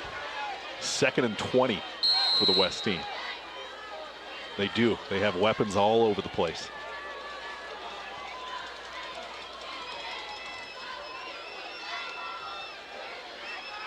Duchesne looking to his right. Has a man open, but broken up by the East defense. That one wasn't quite on target. Nevertheless, going to bring up 3rd and 20. We're going to go on to Ashley Washburn, who has an update on the injury to Chris Garcia, Billings West. Yeah, Chris Garcia is officially in the ambulance, and they're headed to the local hospital. I just wanted to let you guys know they did mobilize his right leg before they got on that stretcher, but the biggest thing that I saw is the Montana Tech coaching staff ran over really quick and gave him a dabs up before he got onto that ambulance, which was really great to see. He's in high spirits, which you always love to report. And then the second one I want to report really quick is safety Travis Hadley. It's questionable to return. He's got a left arm sling on with ice. They're hoping to kind of calm down whatever injury it is, but he is questionable to return. Thanks so much, Ashley. Class act is that Montana Tech coaching staff led by Kyle Sampson. That was a strike over there, but Chrisman couldn't hang on to that one. Waited for him to just come across the middle, yeah, and he was just a little off the mark there. It feels wet now, so that ball is wet. It was funny that we got just about every kind of weather that you possibly could, and then right when you spoke is when the storm came in and the wind blew, and I don't know, you might have special powers or something, I don't know, but I think I jinxed it early by saying we're going to have a nice night. 4th down. That's going to be Dylan Root out of Jefferson, booting in the field goal. And hey, the West East team is on the. Sorry, that's the West team adding to their lead, 8-0 in the early going here. We're going to take a commercial break at the Montana East-West Shrine game. West team on top of the East team, 8-0 on your Town Pump scoreboard. We will be right back from Naranche Stadium in Butte for more Shrine game action. Welcome back to the Montana East-West Shrine game. Want to give a shout out to our stat master here in the booth with us, Dante Williams. He lets us know that the West team with 103 yards of offense so far. The East team, 1 yard of offense so far. It's borne out on the field, surely. -5 rushing yards. Been a one-sided affair, but it's still only an 8-0 ball game. Yeah, if I'm from the East, right, I have to change. Something needs to change. I got to find something to get going. There's another possession for the East. Trickery, looks like, they did hand it off, and that's going to be Cade Boyd. He's got some running room, and he is across the 30, but there is a flag on the field. And the flag. Nice little twist there. I like it. Like you said, you got to try something. Might as well do it on special teams. That faked me out for a second.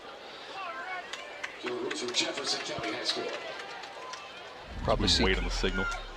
Casagrande in now, I would imagine.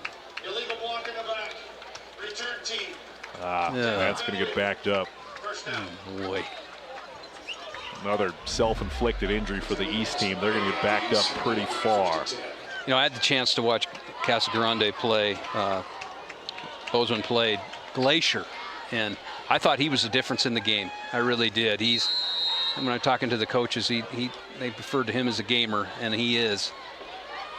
Yeah, heck of a season to lead the Bozeman Hawks to a state championship game before losing the Capital, but Casagrande a huge part of that.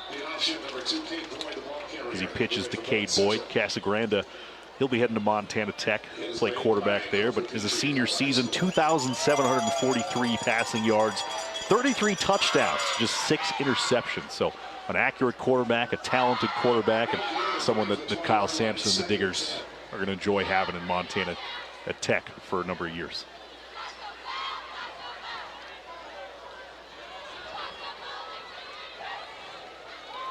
Casagrande with Boyd in the backfield. Cade Boyd, future University of Montana Grizzly, alongside his Billings Central teammate Clay Oven. He was selected for this game, couldn't make it. But what a 1-2 punch that the Rams had this year, making it to the state championship game. Casagrande just a little far. Yeah, just not on the same page. You see the receiver going back and Matthew Gullick and saying, I didn't see that. East struggling a little bit, just trying to find a direction to go. 3rd and 10 for the East team, trailing 8-0, 11-12 to go in the second quarter. Got to find a spark somewhere, but no dice so far against this stout West defense. See Marsh lined up on the right as a 3 technique. Keep an eye out for him. Always a problem. Casagrande.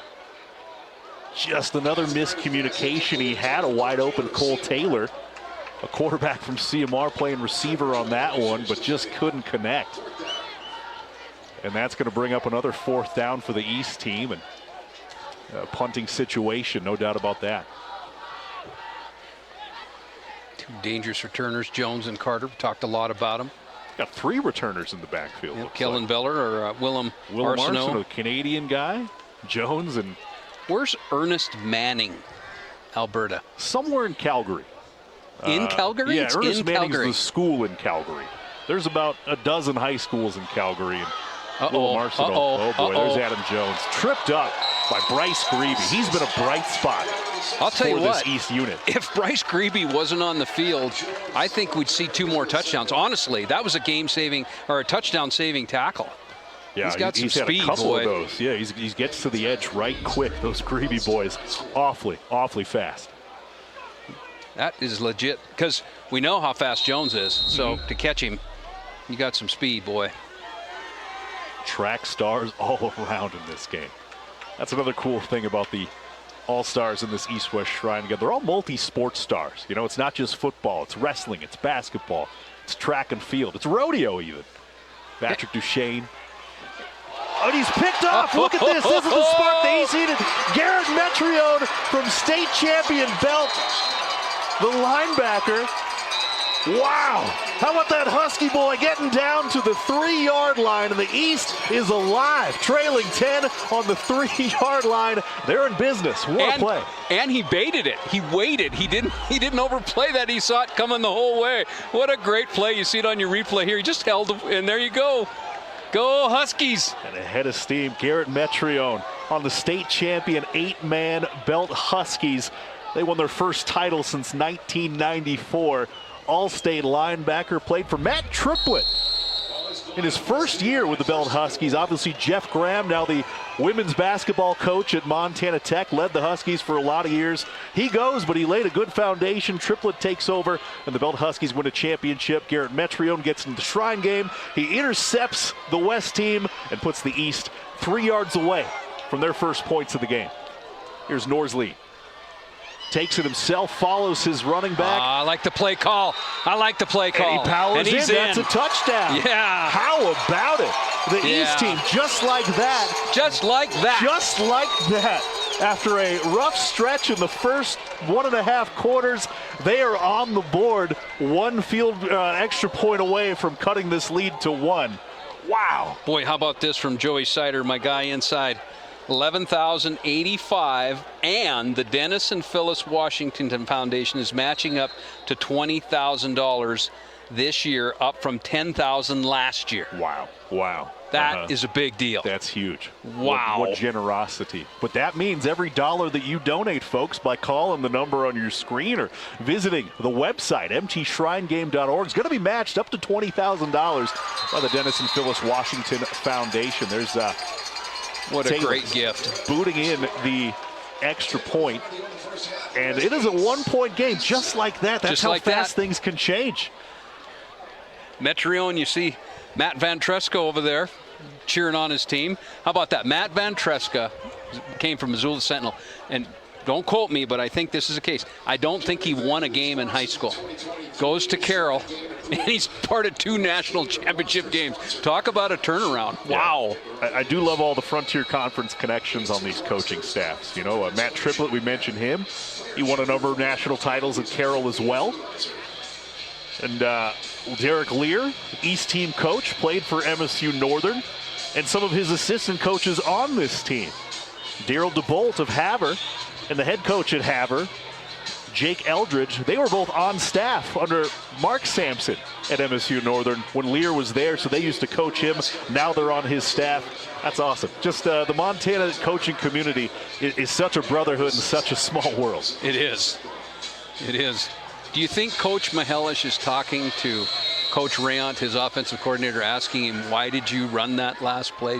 I wonder if that happened. I could see that. All right. We'll see how the West responds after the East just changed the entire tenure of this game. Jones, not much doing. Brought down about the 20-yard line, and that's where the West will take over and try to respond to that lightning strike of an interception and touchdown from the East team. And Garrett Metrione, what a huge play. You know, interesting from the storyline when we started, we said the West has speed, right? It's got speed all over the field, but the East has toughness. You know, all those state championship wrestlers, and you could just see it. And that's what's shown through for them. That's what's keeping them in the game, is that East secondary. They're just keep answering the bell. 3 undefeated state champion teams represented on that East squad. We're talking Big Sandy, Belt, and Lewistown. Not a blemish. There's Wilson taking off. He's got some room to run. Finally brought down by Metrione, but not before a 15-yard pickup. Smooth. A smooth athlete. Like I said earlier in the broadcast, Coach Mihelish said when he pulls the ball, watch out, because he can fly. You know, it takes a while for both teams to settle in, too. I mean, it really does. You know, that defensive change now changing for the East, bringing more pressure. Wilson to Carter, wide open, Wow. and he turns on the Jets. That's another pickup of a first down. We're going to go down to the sideline for Carter Culver. Carter's got an update for us. What's up, Carter? Thanks, Tom. Appreciate it. Going back a few minutes, back to that West drive that put them up 8-0. broke that streak for a potential lowest scoring game of all time. But Dylan Chrisman, tight end from Helena down there, he had that huge play down there, got up close and personal with me. And man, that 2-time All-State long snapper, All-State tight end, All-State defensive tackle, just absolute monster of a man. It took 4 or 5 East defenders right there to bring him down, and just absolutely wild play. Reminiscent of Marshawn Lynch as a diehard Seahawks fan, but just phenomenal player to be watching throughout this game. That should just about do it from down here. Back up to you guys. Hey, thanks, Carter. Yeah, Chrisman going beast mode. They list him at 6'6", 260. Signed with the University of Montana Western. He'll be a Bulldog next year. 6'6", 260. Right? That's you and I stacked on top of each other, and even more weight. Because I didn't eat that much today. I didn't. Yeah, we talked about just how big these guys are. Yeah, they seem to be getting bigger. They're so athletic for the size they carry around. So the West has a heck of a drive going, but 5 yards, they're pushed back. Here's Wilson again. Looking over the middle, takes off. Pocket collapses, can't find his intended target. Jay Stenson, tight end out of Butte, Montana. Wilson showing a lot of composure there. He had room to run. He just kept looking and looking. It's hard to run to your right when you're a lefty and throw to your right. Jared Wilson, just so much talent. He owns every single passing record at Polson High School. How'd you like to have been a DB from the other team knowing he was rolling into town that night? What do you do? Well, I think you change sports. There we go. It's back to Jones. Squirts out. Back to about the original line of scrimmage, maybe a yard more to bring up 3rd and 9. Coach Rant doing a nice job of calling the offense. He's keeping them off balance. The East jumps into more on the front line and trying to stop the run, and then he runs outside. And so smart calls. They may be audibling from the line. It's hard to do, but these guys are so well schooled in this game.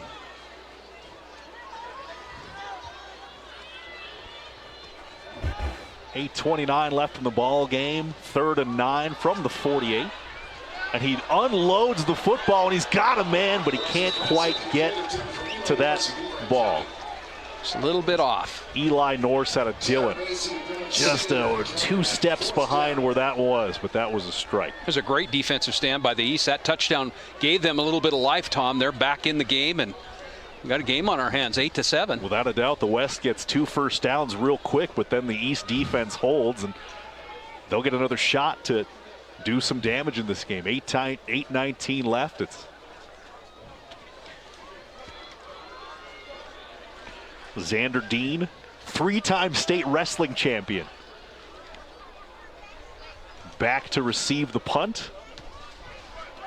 Connor Mashad, future Montana Tech basketball player, puts it at the 15-yard line, and that's where the East will try to answer back and build off some of this momentum following the interception and touchdown and the 3 and out, or the defensive stand that they just put together. And the tenor of this game has absolutely changed. Yeah, and one of the other big things with the loss of Garcia is he's their deep snapper.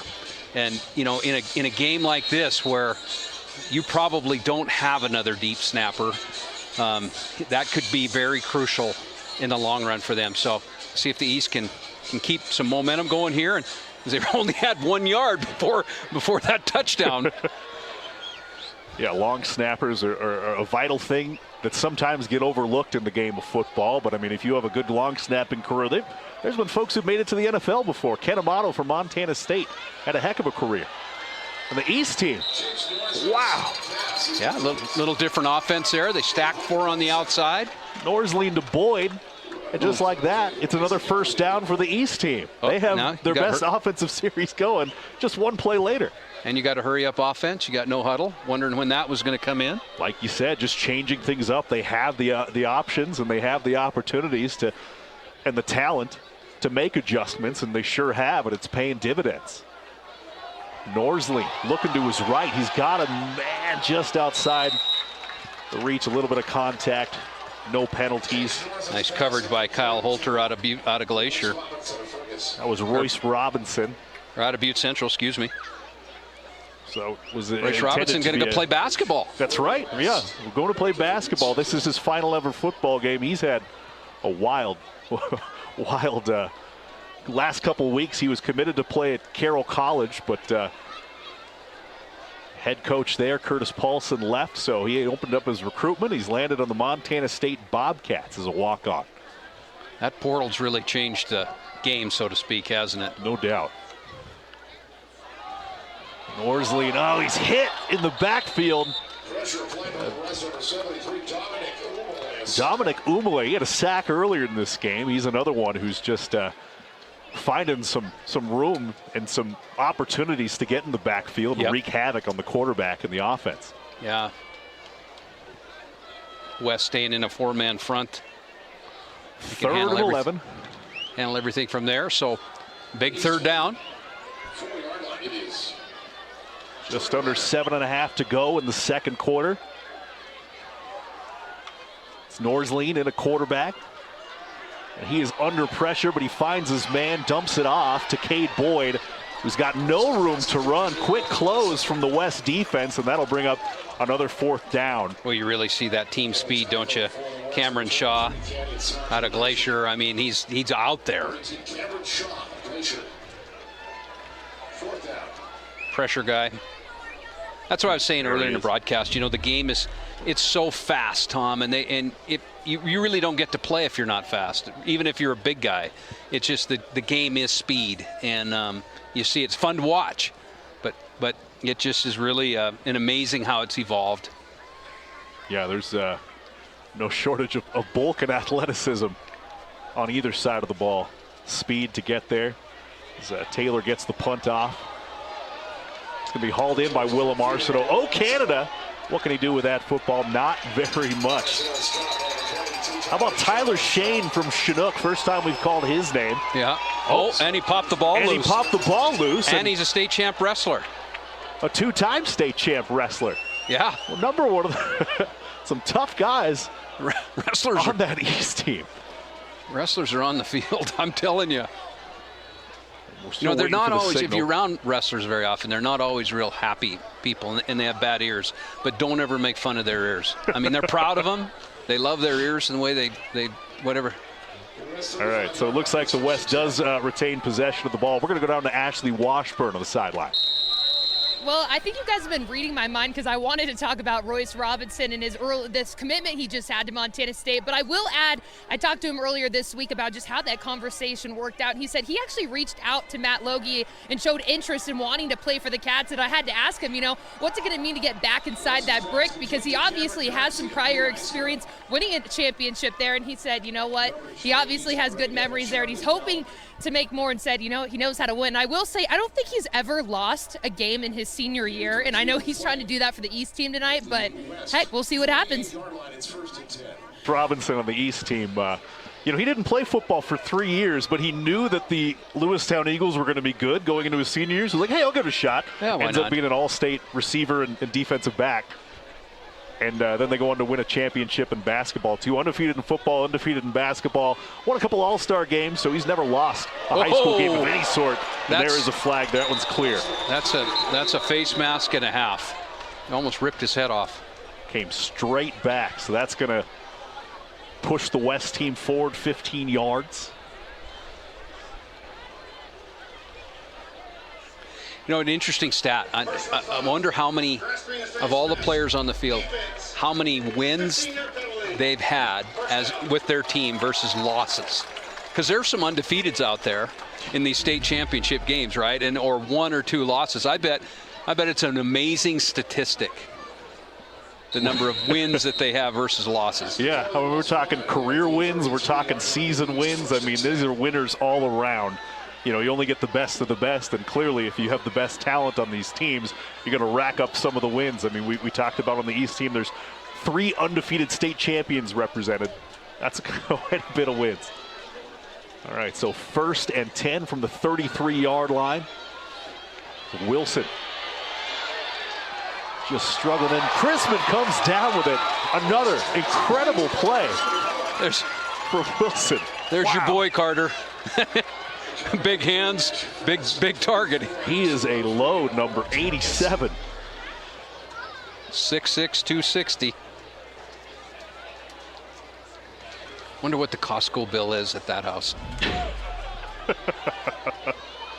Yeah, the amount of calories to feed these large high school humans. Burn through about 10,000 a day. You got 3 practices, conditioning. There we go. They hand it off to Tom Carter. He's got some space. Good blocking from the offensive line up front, but can't quite get the edge. Defense brings him down, but he's not before a pickup of about 4. That's the one thing the East has, is they have speed. They have speed on the outside, and they can run with them. Yeah, it's been led by Grebe so far.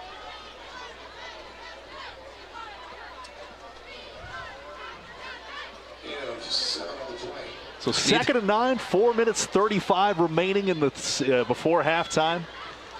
Neither team can really find a gel, can they? They're kind of spit and sputtering. They're like an old car that just can't get going here. Yeah. Second half it'll look different. They're just trying to play, but they just can't. Very much so. They've kind of traded, taken turns being a little stagnant at times.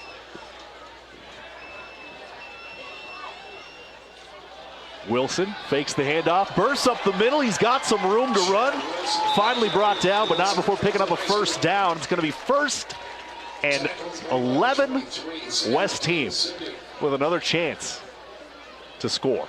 I like the way he plays. Plays with confidence, too. So much talent. Joey's saying the lines are slow, guys, and the Washington Foundation is ready to match 20,000. So. Well, that's a call to action, folks. Take a look at your screens. Get off that couch and call.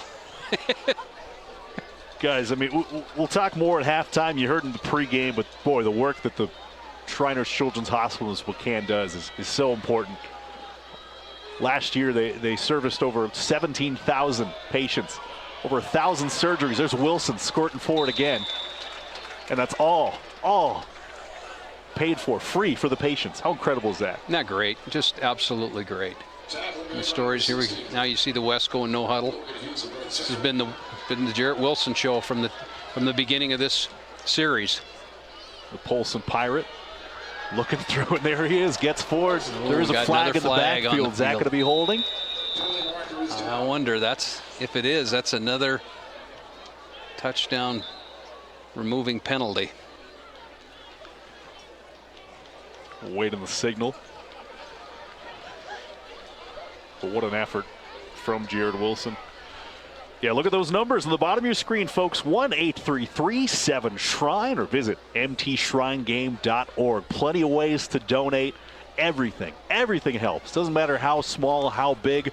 But right now, the Dennis and Phyllis Washington Foundation will match up to $20,000. So let's get there, folks. We're hoping to get at. So each team right now with 5 penalties each. So it's been sort of a sloppy affair. A lot of laundry on the field tonight. Untimely penalties for the West. Untimely penalties yeah, absolutely. They had Duchesne almost in for a touchdown. That called back. Wilson almost in for a touchdown. That called back. Yeah, the last time Mr. Sider sent me something was at 11,085. All right, we're moving up. Here we go. We're in Butte.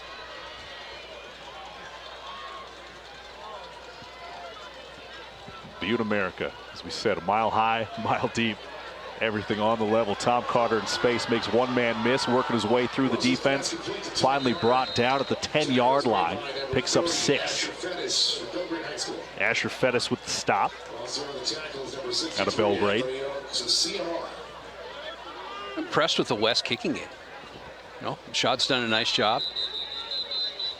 Absolutely. Yeah, pinning them deep. Official timeout.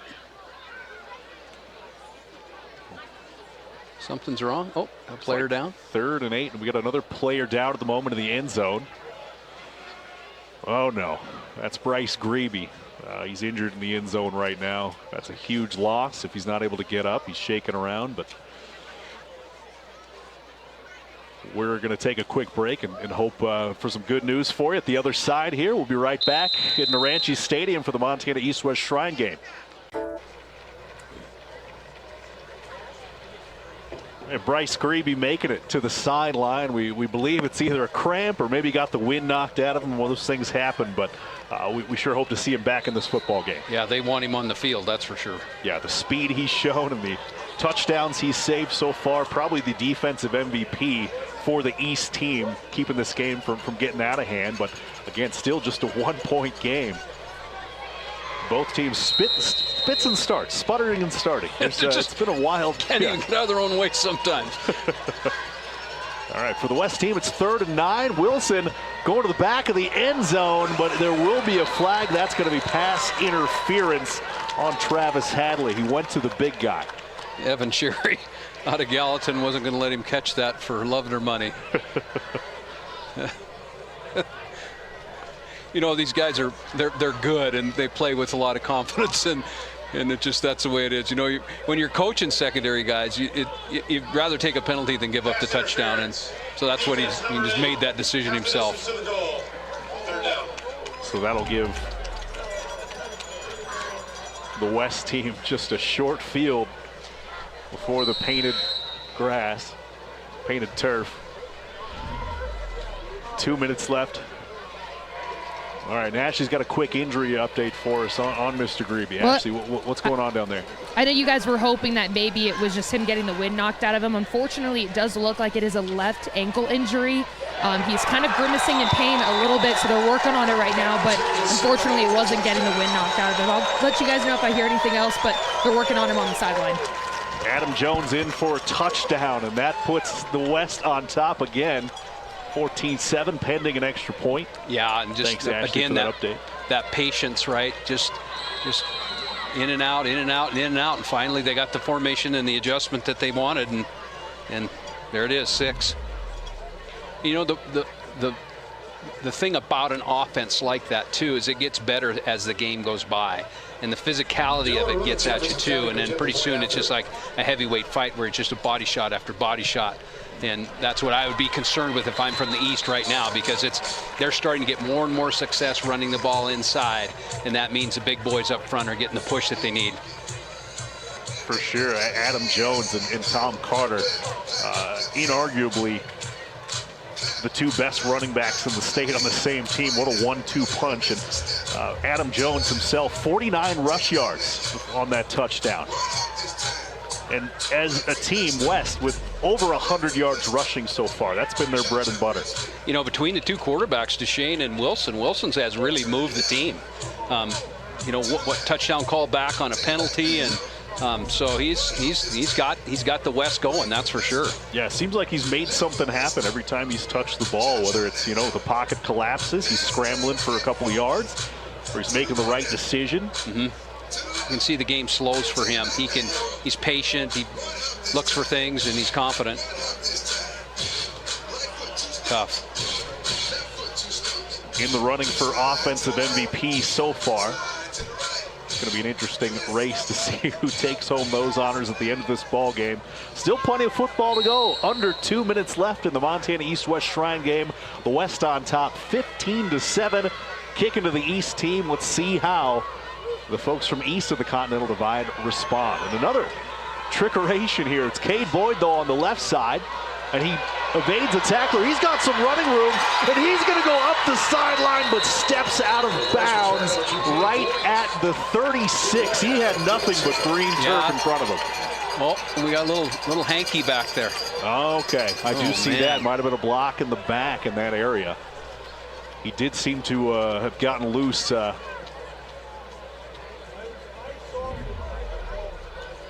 Wait for the signal. The referees have called a great game so far. During the return, holding. Receiving team, 10-yard penalty from the spot of the foul. First down. Feels like several times tonight, Greg. Yeah, the East team has gotten what looks like a huge game-changing play and then just shoot themselves in the foot. Yeah. He had some speed, didn't he? Get on that outside. 1st and 10 on the 15-yard line after the penalty. Jake Casagrande back in a quarterback for the East team out of Bozeman. It's got Rafe Long in it. on the screen pass, but he is met immediately by who else? Talon Marsh. Yeah. What a Talon Marsh in a zone blitz concept. He drops, actually. Just settled and looked for that. And hello. Absolutely buries Rafe Longen. Pressure applied by number 95, Case Cruz at Manhattan High School. It's interesting when you watch some players that just have an instinct. They're just around the ball. They feel the game. It just comes to them, and he just zone dropped and just held himself there and just waited, and then came up and smucked him. Preternaturally knew it was coming, it seemed like, and lays the hurt. 2nd and 9 for the East team. They hand off to Longen this time, and he works his way up. One of the fastest guys in the state, breaks through the second level.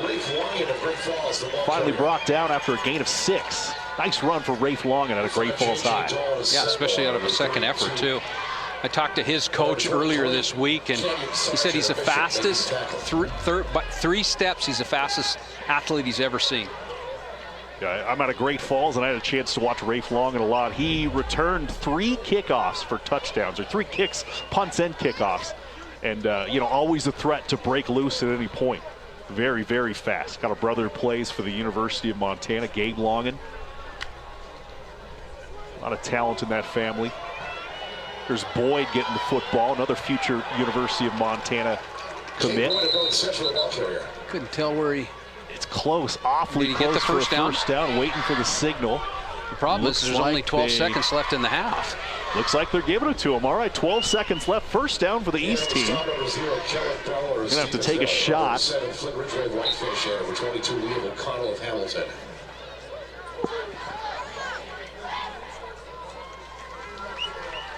First and 10 on the 26 East team.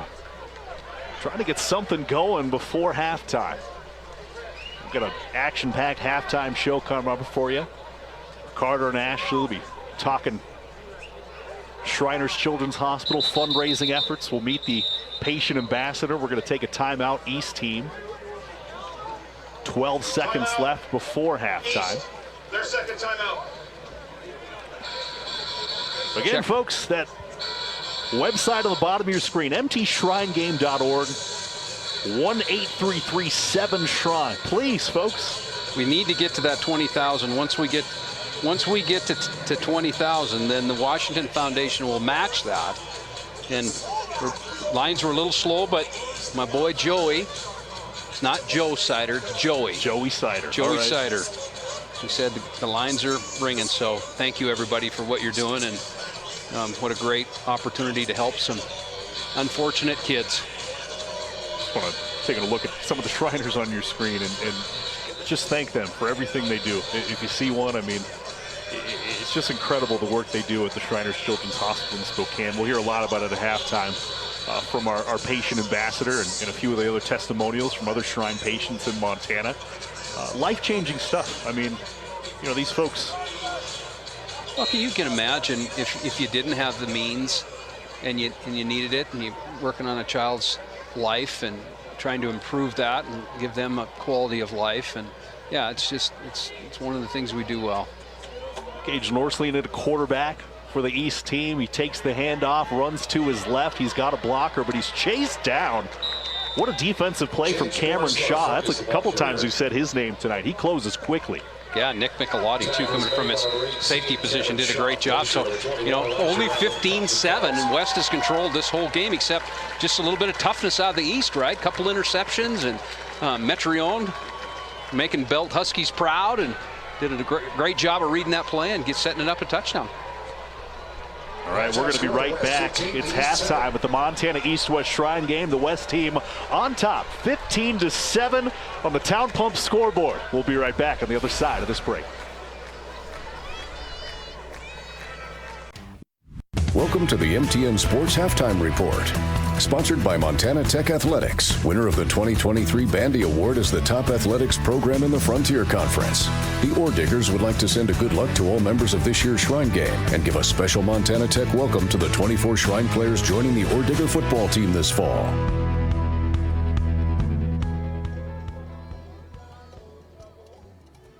Welcome to our halftime report, sponsored by Montana Tech, where the West lead the East 15-7 in what's been a defensive slugfest so far. This has been some of the best talent, but again, tonight is bigger than football. Last year, we raised over $200,000 for Shriners Children. We need to do more this year, so let's look into some of the testimonials about the amazing work that Shriners Children does in Spokane.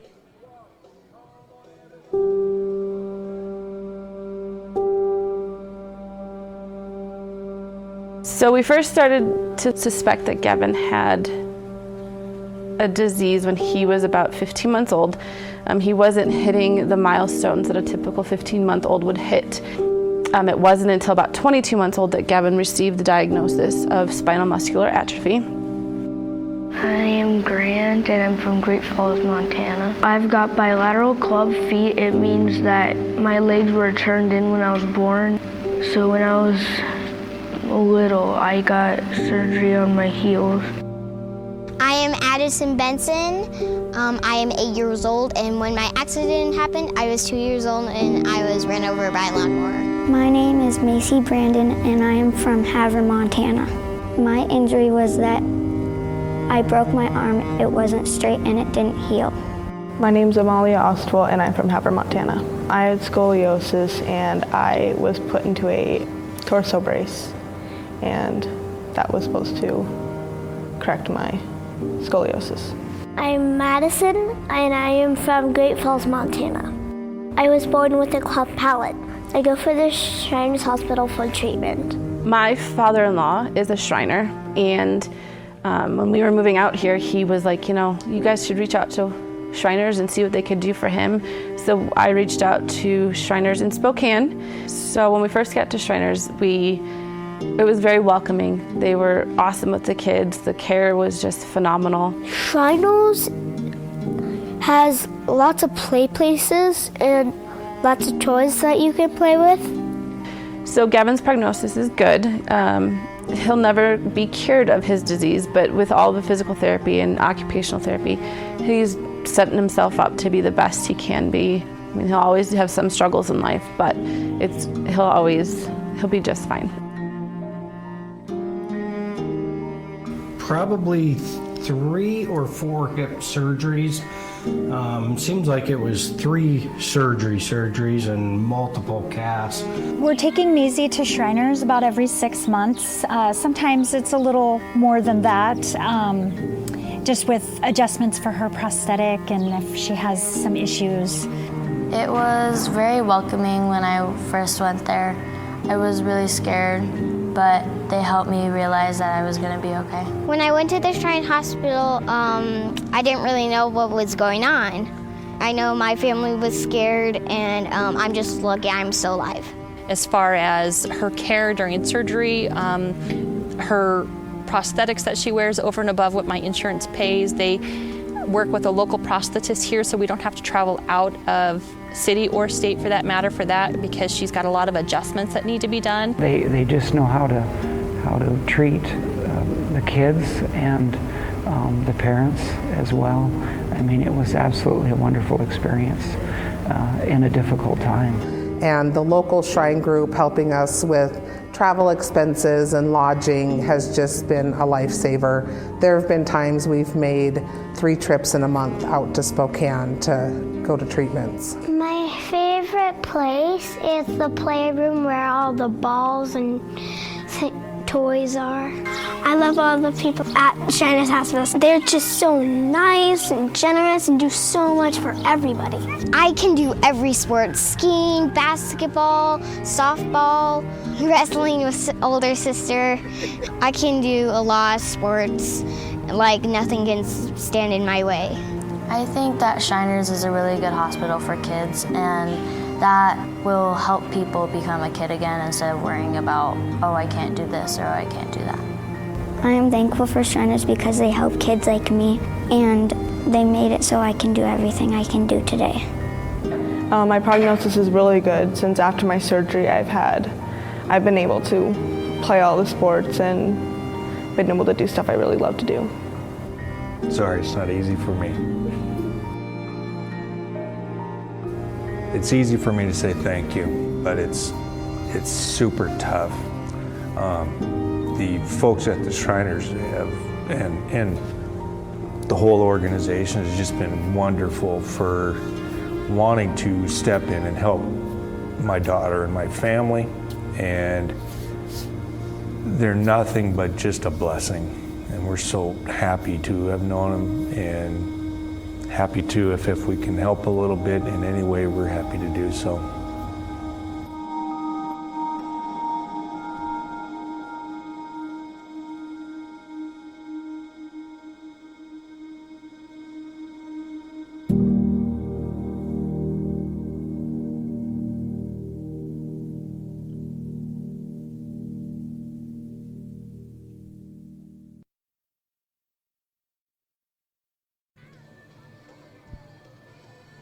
A great reminder of what this game is all about. We'll actually talk to this year's patient ambassador, Gavin Devers, when we come up after the break. Welcome back to Naranche Stadium for our halftime report, sponsored by Montana Tech. And we are here with the star of the show, our patient ambassador, Gavin Devers. Gavin and his mom. Kendra, can we just talk about what your Shriners journey has been and how important it is that we're doing this tonight? Oh, this is huge. So we'll go this July for our 4th year in a row.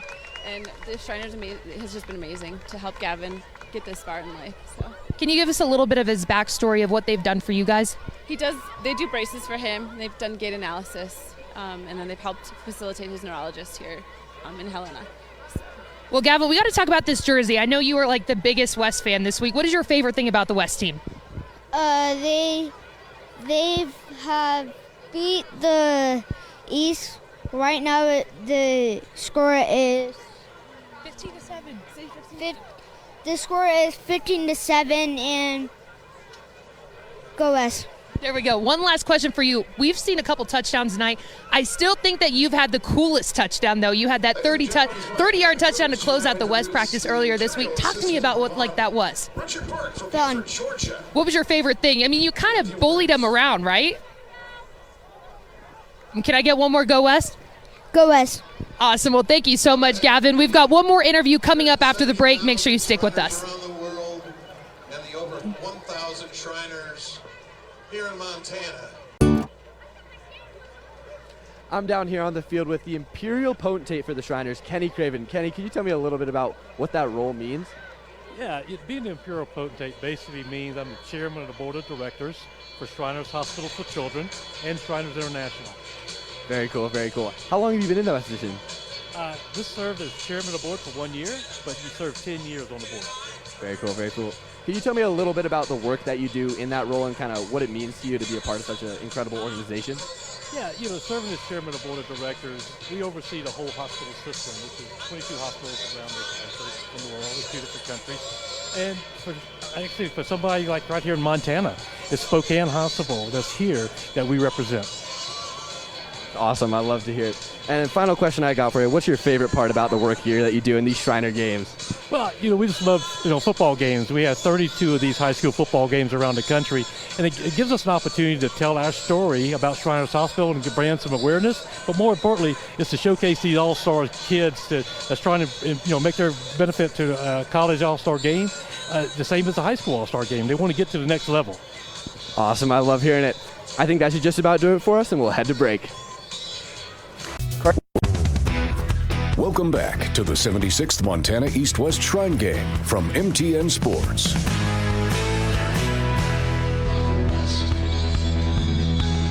We're back in Naranche Stadium for the 76th Montana East-West Shrine Game. The West team up 15-7. Close game on the scoreboard. The stats tell a much different story in this ball game. We're going to look at those stats after the opening kickoff to the second half. West team kicking it off to the East team.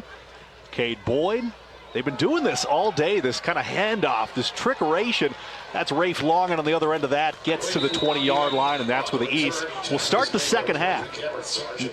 Now we're going to take a look at those first half stats here, and they are one-sided despite this close score. How about that? 100 rushing yards for the West team, 191 total yards. The East team managing just 29 yards, yet they're only down by 8 points. There's the difference right there. 2 turnovers for the West team. That has kept the East team in this ballgame. And there's probably another 40 yards taken away by penalty by the West. Absolutely. You saw the penalty matchup there as well. Okay, we're taking a look at the opening possession for the East. In the second half, low snap. Casagrande gets it. It's a double pass, and they find Cade Boyd. He's wide open. Can he make a man miss? He's brought down at the 45-yard line. What a way to open the second half for the East team. Just what they needed. I like it. Let's see if it puts a little life into him. For the first time, it seems, all game, no penalty, wiping this one away. Right. A huge play for the East and gets him into decent field position. And well executed. Well executed, yeah. West did not see that one coming. It's about a 40-yard ball. Cole Taylor must have played quarterback somewhere, maybe Russell. It's that 2-quarterback system, kind of like what you see at Montana State with Tommy Mellott and vicious that crew. Offensive scheme. There's Cade Boyd again working his way through the defense, but he is met in the backfield, bounces ahead for a couple yards, pick up a 3. Tough running for Cade Boyd out of Billings Central. I think we'll see a better half of football now, just because people are adjusted in and coaches know what they need to do, and they're going to settle in and do what they do best. Update from my buddy Joey Sider. Let's see. We are up to 15,544. We're doing well. All right, doing well. Got to get it to 20,000, and the Washington Foundation will match that. And that 33,000 last night, so we're sitting at about 50,000. And Ashley Washburn told us earlier that should we get to 100,000, she would hit the gritty on the sideline. Ashley's going to tell us a little bit about that plan. I don't know what the gritty is. Ashley, could you explain what the gritty is to us? Maybe just show us 2 gritty moves just so we know what we need to look forward to. Yeah, I don't know if you guys really want me to gritty or not. Oh, wait, just kidding. We're doing it. Can you see it? Nah, just kidding. One of those kids things. If you guys can get up to $125,000, though, these days, the I won't dance. Yeah, so if we get to 100,000, we're going to put Ashley on camera. She's going to hit the gritty, whatever that means. Some kind of dance move the kids are doing these days. Could be a big deal. Could be a big deal. But that's your incentive. Another 2-quarterback situation. Casagrande hands off to Gage Norsleen. You know where they're attacking. They're attacking way outside with success. This is a great opening drive for the East. That's most yards they've gotten so far. 9 yards on the pickup as of halftime. Well, the West team, as we mentioned, leading the rushing attack. Pat Duchesne with 53 passing yards. Adam Jones, 49 rushing yards. Wilson with 34 rushing yards, 38 passing yards.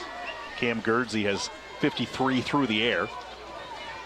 With the East putting something together here again, only down by 8. So despite the spits and starts in this game and kind of the weird flow to it, it's still a good ball game. A lot of misdirection there. Jake Casagrande, he works his way up for a first down, picks up about 12 yards, and the East just moving the ball 3 straight. Nice adjustments. I mean, getting everything on the outside. They're sealing the inside. The rule is if you're going to run out, you got to seal in. Doing a nice job. Derek Lear and his coaching staff throwing some wrinkles into this East offense, working so far here in the third quarter. 12:45 left. Couple minutes gone, and they got all 3 quarterbacks in at the moment. Jake Casagrande under center. Cole Taylor and Gage Norsleen split wide, along with Luke Smith. All these guys are talented. Casagrande pulls it down, takes it himself, nothing doing. Case Cruz, the DT out of Manhattan, wasn't having any of that. Case Cruz plans to walk on the Montana State Bobcats. A number of Bobcat commits in this football game across both sides. There's 13 of them.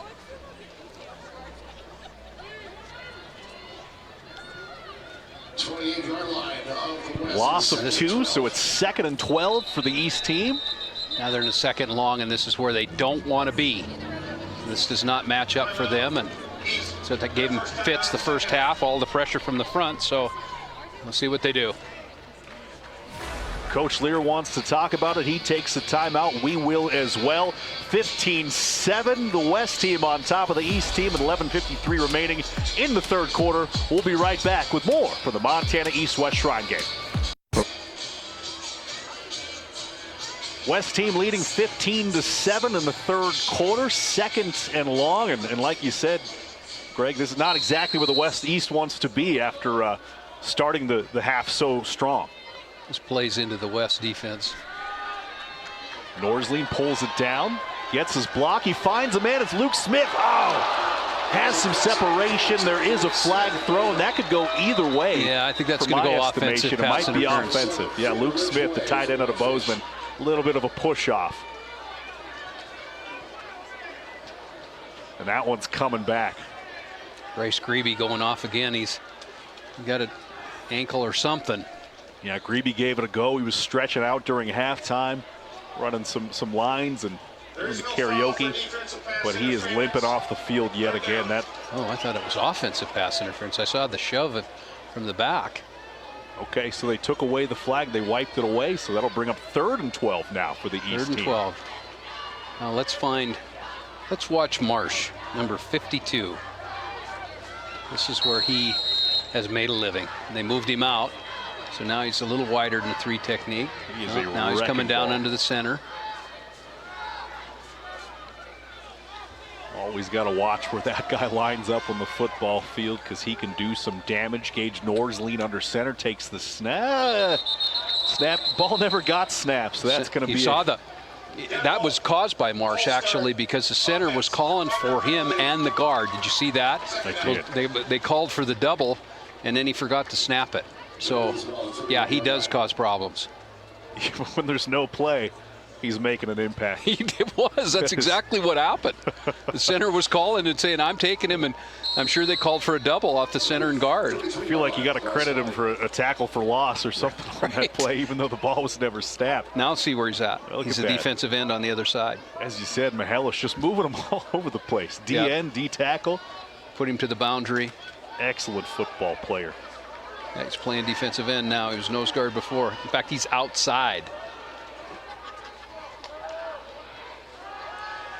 Norsling drops back, feeling a little pressure, breaks loose though, turns on the Jets, trying to find some running room. He gets some blocking and he scoots ahead. Nice pickup, but just back to about the original line of scrimmage, and it brings up 4th and 10 for the East team. 4th and 10, Tom. And they lost their deep snapper. Remember, Garcia's not in the game. Now they're going for it, straight up offense. They are, yeah. You know, you practice all week with and one they'll get guy, 5 more. And they get 5 more, okay. Drawing them off sides. That was Marsh moving. Yep. So the 5 yards he was responsible for earlier, they get right back. And East now with a little bit more manageable of a 4th down, 4th and 3. You know, the East has had success going outside, so we'll see if they do the same thing, run the bubble screen or get someone out, quarterback sweep.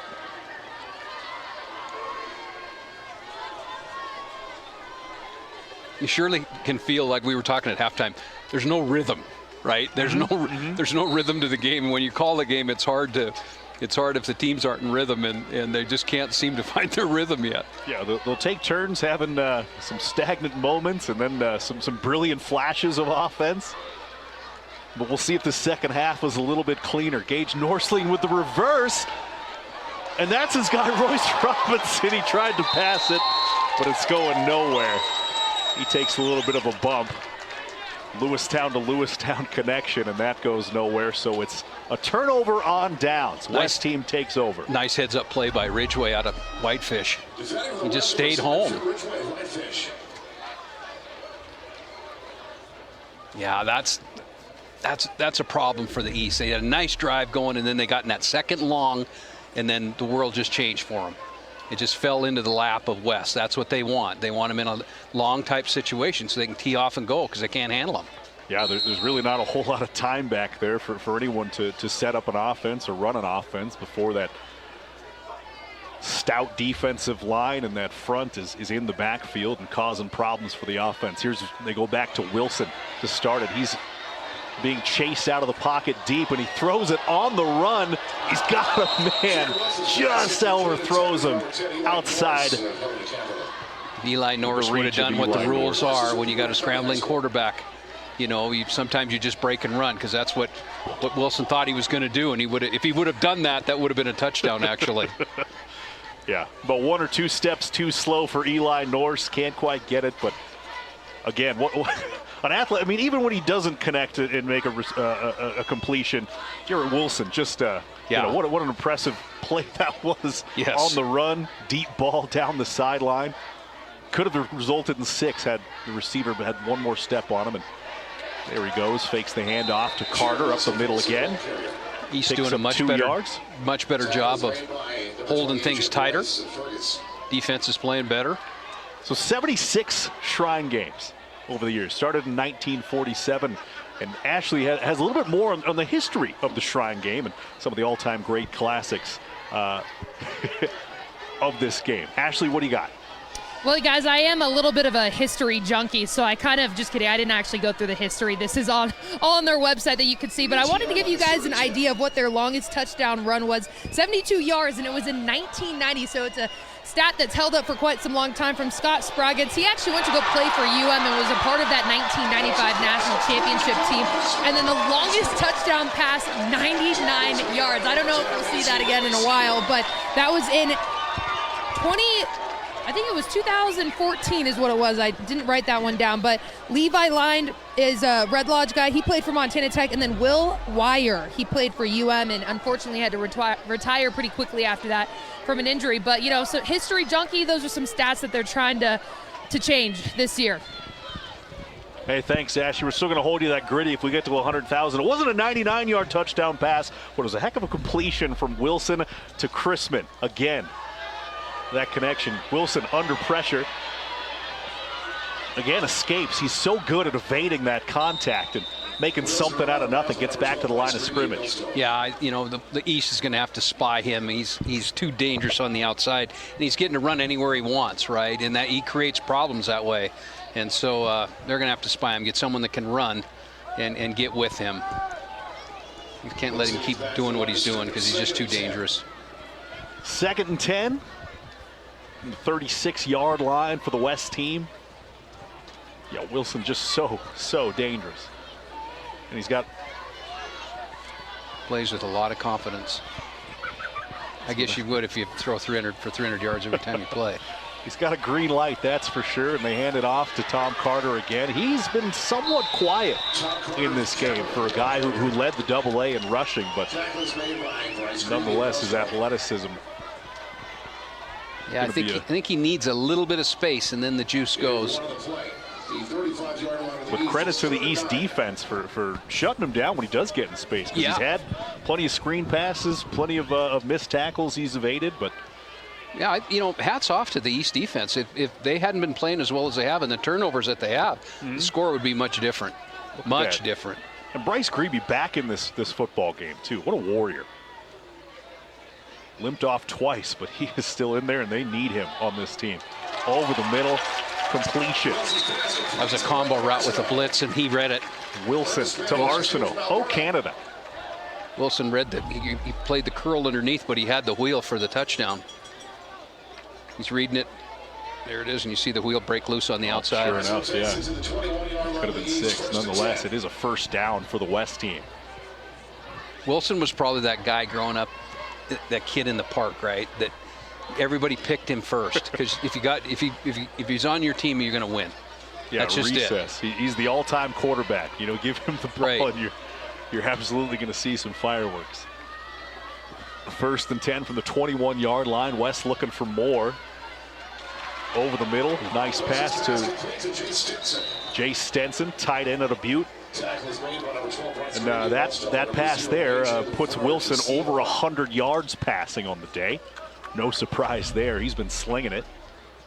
Stenson showing his athleticism, too. That's a big guy. He's 6'3". Watch him handle the ball here. Just pure fundamentals. Nice catch. Stenson, a tight end in this game, played quarterback for Butte this year. Threw for 2,600 yards. Also threw for 25 touchdowns.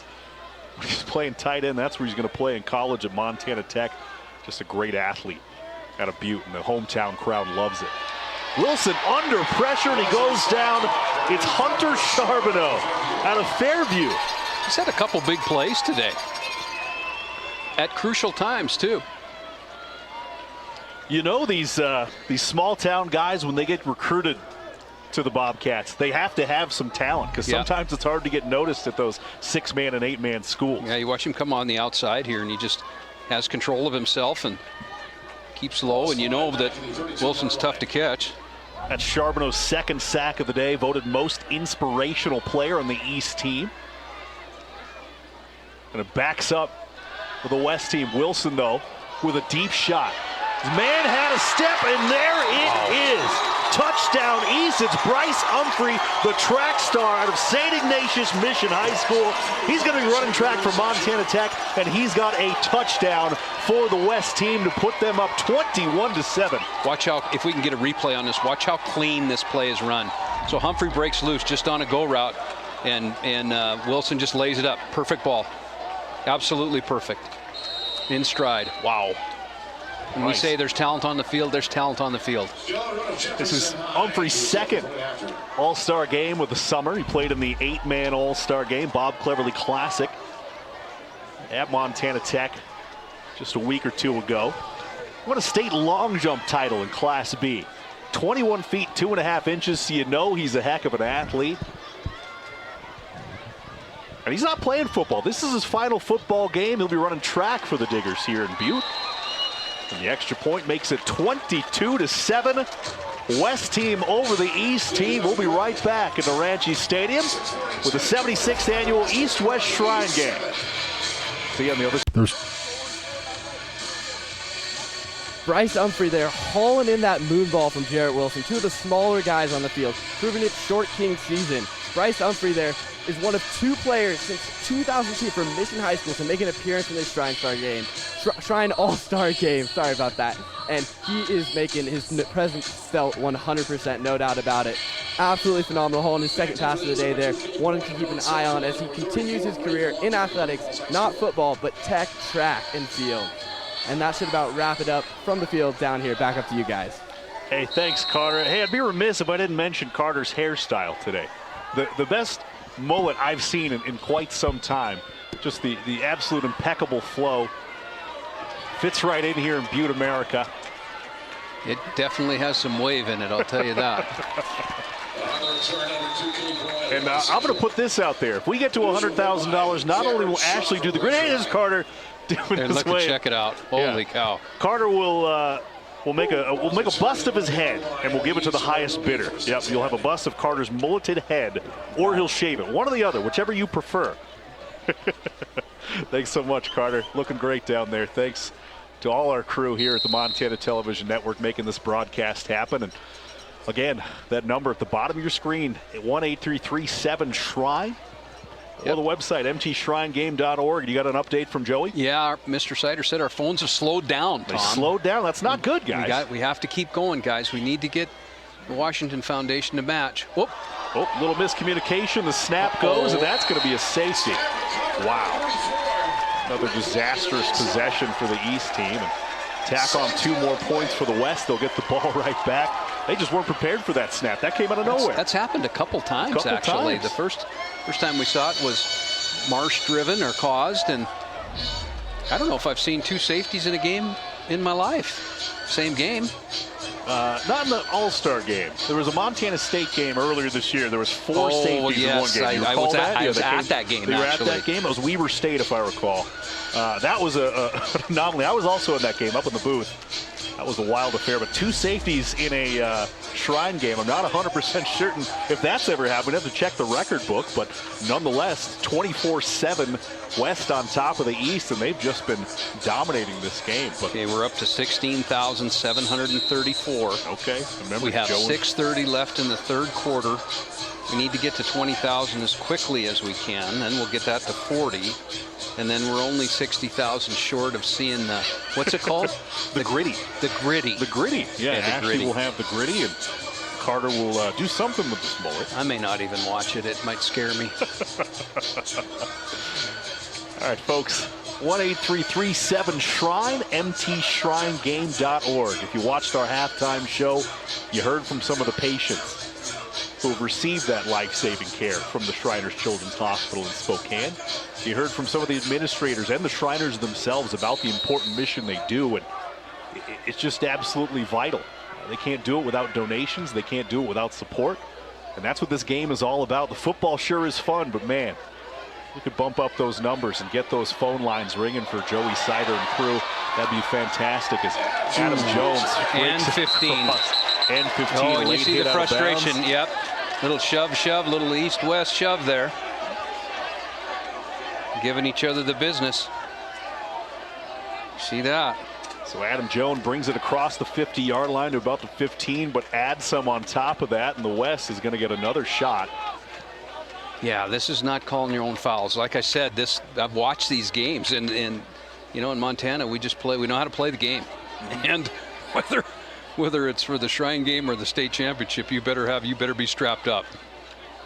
These guys are all competitors. They are competitors. On that east sideline and the west sideline, you know, they don't want to lose. They want to be in a situation like this. But a little frustration on the east, 24-7. I would imagine so. Yeah. That'll be plus 15. Could even be an ejection. See what they call here. There's a conference of officials. Yeah, I think that's what they're deciding whether. It's pretty egregious. There you see A.J. LaFerge coming in there with a late hit out of bounds on Adam Jones. That's when the extracurriculars started, so they're talking about what to do in this situation. It's certainly going to be a penalty on the East team, but there was so much pushing and shoving on the outside, you never know what the outcome of this is going to be.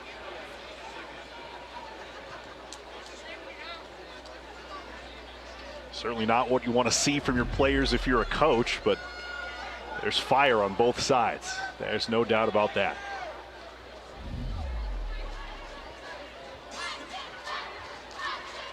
Sorted out here. All-star crew of officials too. I think it's been a well-officiated game. Oh, been very well. You know, it's in fairness to both teams.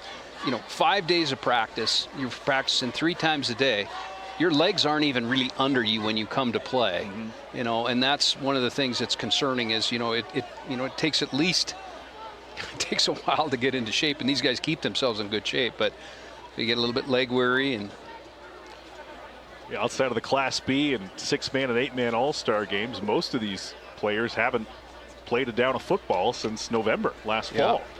And here it is June of 2023, and they're a lot of months off. They do their best they can in the time they have. 3 practices a day for a number of days. You can do a lot, but it's still, getting the flow of the game and getting into the groove on the football field is difficult. I think there were 3. I think if I read that right, I think there were 3 personal fouls on either side, offsetting penalties, and then 1 that went against East. I don't know. There was a lot of arm movement there. I don't see any ejections, so I think it's just. I can't imagine if you get kicked out of this game, you don't get to play another. You can't play another All-Star game. That's it. Yeah, I bet you can't even. If someone asks you to play in the park, you got to sit that one out too. Yeah, those Thanksgiving games coming up in you'd November. have to sit out the Thanksgiving game with your family in your backyard. Yeah, you can't play. Yeah, at least a quarter. Right. Or 2, but the net result of all that unless you're on Mom's team, and then if you're on Mom's team, then she might trump everything and just say, "Yeah, you're out. You get to play. I'm letting him play." Because Mom's rules, that's it. So after the return and the barrage of penalties, it's West ball, 1st and 10 on the 35-yard line. Patrick Duchesne back in the ball game at quarterback, hands it off to Adam Jones, who delivered that return, and he scoots ahead on the sweep for 7 yards, bring up 2nd and 3. He just runs effortlessly. Jones was at about 50 yards rushing at halftime, so got to believe he's approaching the 100-yard mark. He's packed the mail for him tonight, that's for sure. Carter got a lot of touches early, not many lately, but Jones is packing the mail, as they say, Tom. Jones been the feature back in the mail. pounding the rock. He's going to be studying chemical engineering at Montana State. And Duchesne brought down to the backfield. Like Tyler Shane out of Chinook. Yep. He's had a couple big hits in the backfield, has the Chinook Sugar Beater product. Chinook Sugar Beater. Easily the best mascot in Montana. Would you agree? How could it not be? It's up there. Right. I love Montana. Tyler Shane, a two-time state wrestling champion himself. He signed with Montana Western, planning to major in business administration, farm and ranch operations.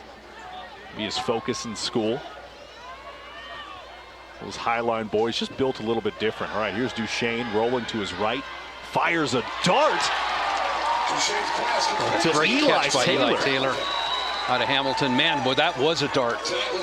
Boy, he set his feet and that ball was gone.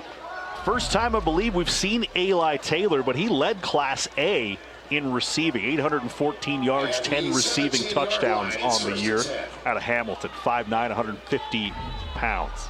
Great catch, too. He was in decent coverage over the top of him. Strong hands. Undecided on his future, but clearly a talented wide receiver. First and 10 of the 17-yard line. Duchesne calling his own number. Works ahead, not much doing. Maybe picks up 1 or 2 on the play. Looks like the ball popped loose. What are they going to call it? East thinks they have it. The third West turnover. is going to say he's down, though. So West retains the ball. Asher Fed is not happy from Belgrade High. He must have been the one that stripped him. I don't know if we got a replay and we can see this, or TV crew's been great. Guys in the truck, thank you. Yeah, all-star crew. It is an all-star crew. Wow. I want to thank the folks behind the scenes, James Rafferty, Greg Heinzman, Drew Shiner out in Kansas City. Running the boards. It's been a lot of fun working with these guys this week, getting ready for this broadcast.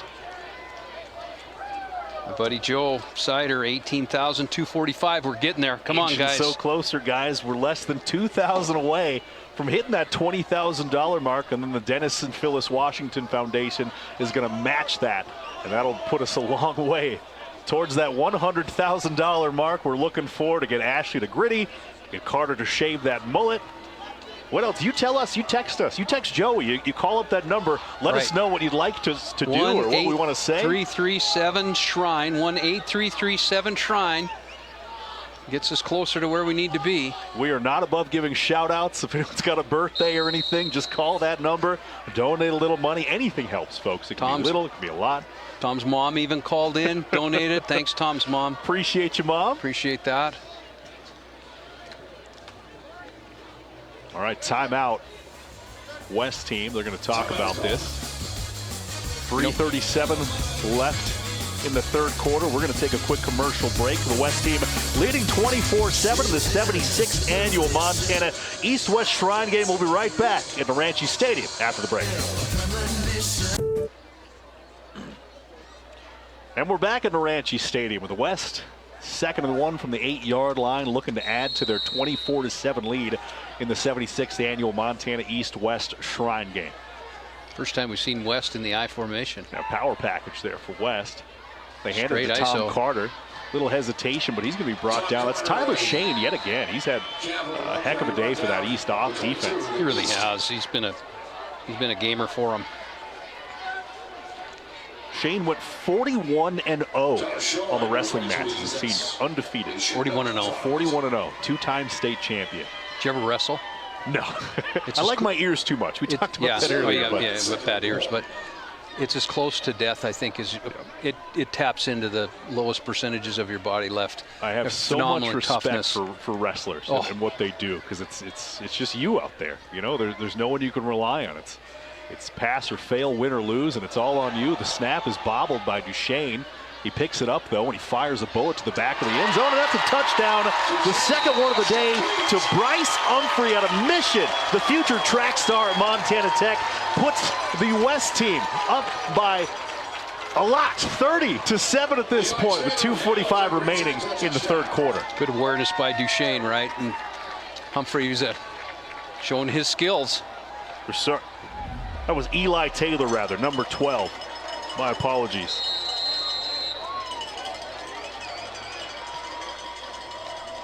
Taylor hauling it in. Right. That's his second Nice catch catch. today, and it goes for a touchdown. Duchesne does a nice job of just picking the ball up, right? Finding a receiver. Good. It's just one of those things, making something out of nothing. Could have been a disaster. The ball's on the ground. East couldn't get to it, and Duchesne picks it up and finds his man wide open in the middle of the end zone. Flag on the kick, so hold the extra point. Illegal procedure, I think. Delay a game. Offsides. Whatever else we could throw in the pot of beans. It's just hard in 5 days to try to get all this to gel. You know, there's 11 guys on the field. Everybody has to know what they're doing. And they have to know that they're in that special team. Yeah. Yeah, that's tough. You kind of just cobble together a special teams unit from the guys you have on the team with no chemistry, you know, sometimes little direction, because, you know, they got to spend a lot of time installing the plays, and reading the playbook. You know, oh, I guess we'll do special teams at the end of practice, see what we got. So legal formation or legal procedure. Push the West back a bit. I think it'll matter. Their kicker's pretty good. Pretty automatic.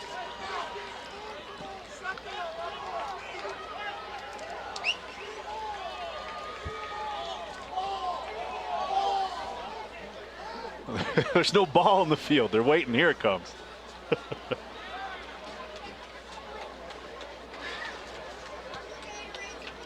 That kicker is Dylan Root out of Jefferson, Montana.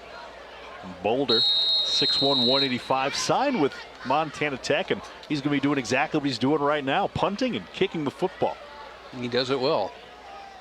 Also a track star. We talked about some of the track talent on this team as he punches it through to make it 31-7 West team. Dylan Root, Class B state 110 hurdles champion. Panthers are, they three-peated this year in Class B track and field. The state tournament three-peat for Jefferson Panthers, helped in part by Dylan Root, and he played in the Class B All-Star game about a week ago too. So it's 31-7. West up 31-7, and you know, this is a sporting event going on here in Butte, but it's not the only sporting event involving some Montana teams happening in the country right now. Ashley Washburn has an update on the CNFR.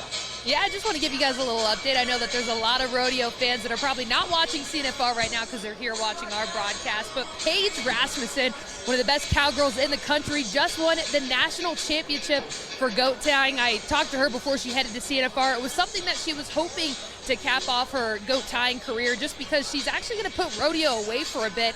She's actually headed to the East Coast for an internship. She's trying to get into the medical field, so she's stepping away from rodeo, but what a better way to cap it off than by winning a national championship. She was in third place heading in tonight, but won the short go with a time of 6 seconds. So congrats to her, pretty amazing feat. I know Flint Rasmussen is celebrating somewhere right now. Yeah, Ashley, if I'm not mistaken, I believe that's her second ever national championship. At least she won with a team before, correct? She won with the team. She was the all-around champion 2 years ago, but this is her first official goat tying championship. Last goat tying championship was 2011, so it's been a bit of time. So lots of reason to celebrate, that's for sure. Incredible. Thanks, Ashley. Again, yeah, Paige Rasmussen, the daughter of a world-famous funny man, Flint Rasmussen. A bunch of Shoto, Montana cowgirl family. Pretty cool. Pretty cool. He is funny. Have you watched him? I mean, have you been to a rodeo where he's, I saw him for the first time a couple weeks back in Great Falls. You know, he did his retirement in the PBR, but he's doing a bunch of smaller rodeos now. He was there for the Dusty Glico Bull Riding Challenge, and boy, he had the crowd eating out of the palm of his hand. That guy is a talented, funny human. He is. He really is. Two daughters, Paige and Shelby Rasmussen, rodeo stars, lots to be proud of. How about this, Mr. Sider, Joey Sider? We are up to 22,304 with a quarter to go. Boom! So we thank you, Washington Foundation, matching the 20,000. Ashley, you may want to get stretched out a little bit if that's what it requires. We're working hard. I mean, if we get to that level, if we get to 100,000, heck, I'll do the grid. I don't even know what it is. Please don't. Could you do it, Ashley? Have you ever done a backflip?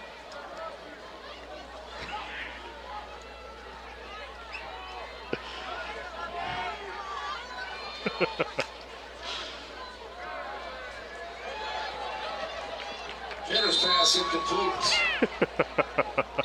Sounds good, Ashley. You know, the East team had a lot of fun this week, not just at practice, but I saw some video of them actually going to the pool after one of their practices, and they had a belly flop competition.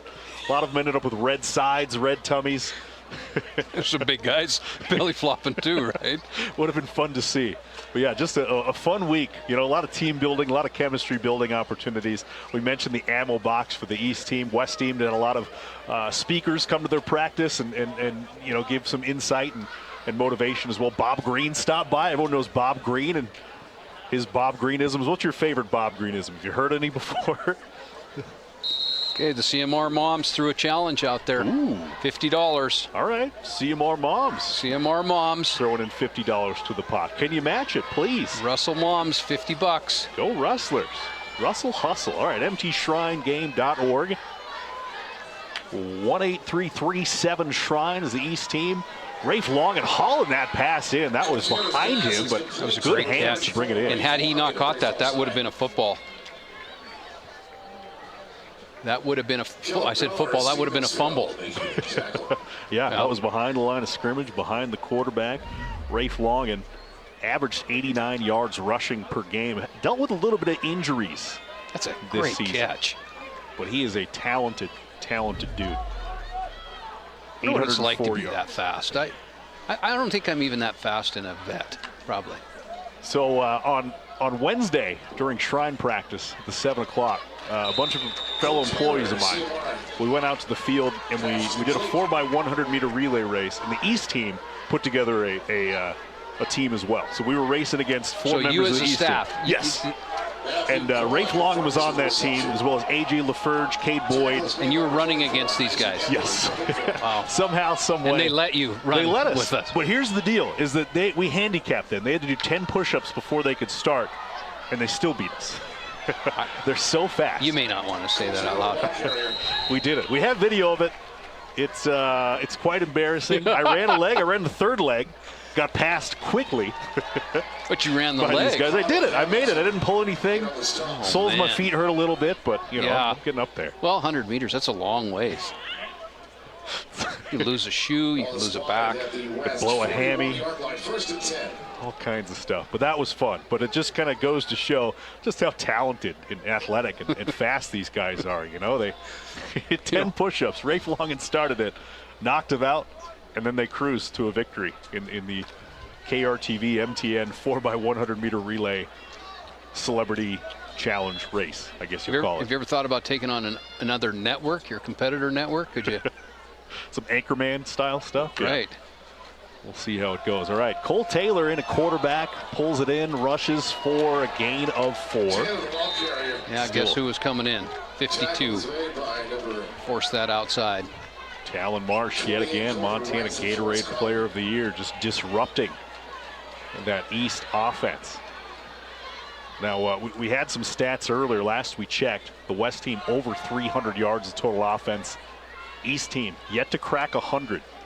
They were at 93 yards of total offense. They may have gotten there now, but just the disparity in production on the offensive side is the difference in this ball game. And that'll bring us to the end of the third quarter. The West team up 31-7. We're going to take a quick commercial break.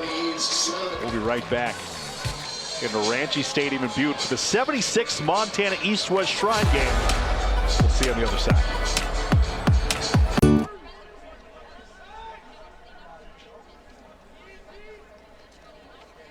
Welcome back into Norinchi Stadium. I just wanted to talk about Cole Taylor really quick because he led that drive for the East team, but that's actually not the side of the ball that you're going to see him on when he suits up for Montana State in the fall. They actually kind of have him recruited as a linebacker. Bobby Daly had said, during that recruiting process is that he caught their eye during a camp last season, but he kind of joked around saying that they know a thing or two about creating dominant I actually almost just got tackled right there, guys. I don't know if you saw that. They know a thing or two about creating dominant linebackers, specifically Troy Anderson, of course, and they see that in him. So, something to keep an eye on. We might see another great talent back there coming soon.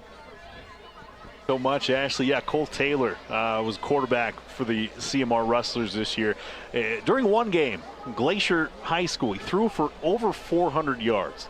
Now, that's a school record at CMR. And I don't think I need to tell you what kind of quarterback talent CMR's had over the years. We're talking Dave Dickinson, Ryan Leaf. Now, Cole Taylor has an all-time record for the Rustlers with 401 yards passing in one game his senior season. He's under pressure, gets it to Rafe Longen, can't haul it in. And again, it's Talon Marsh in the backfield. All right, what do we got, Greg? Well, I'm just trying to read this from my friend Joe. We had we're up to $23,675. We just had a $1,000 donation. All right. I'll have to reread how these are doing, but I think we have two girls that are 10 years old that have given $11. Hey, that's awesome. How about that? That's so cool. See, it doesn't take much. Anything helps. How cool is that? Two 11-year-old girls. That is really cool. Last year from Maxie, $11. We got names for them? We got to give them a shout out. They don't have no names yet, but they're 10 years old. All right. Well, thank you guys so much. If you're watching at home, your 11-year-old girls who called up, the 10-year-old girls, and gave $11 each. Empty your piggy bank. I mean, it's such a good cause, and you can make such a difference, and that's so sweet. That warms my heart. Open your heart. That is really cool. I love that. Yeah, really, really cool. So if 10-year-old girls can call in and donate, so can you folks. 1-833-7-SHRINE. Raising money for the Shriners Children's Hospital in Spokane, Washington.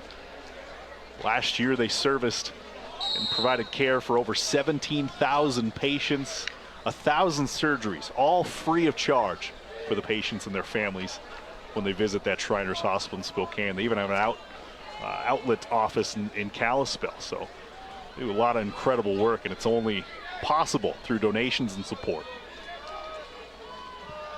West team with the ball again. Duchesne, they're getting a little tricky.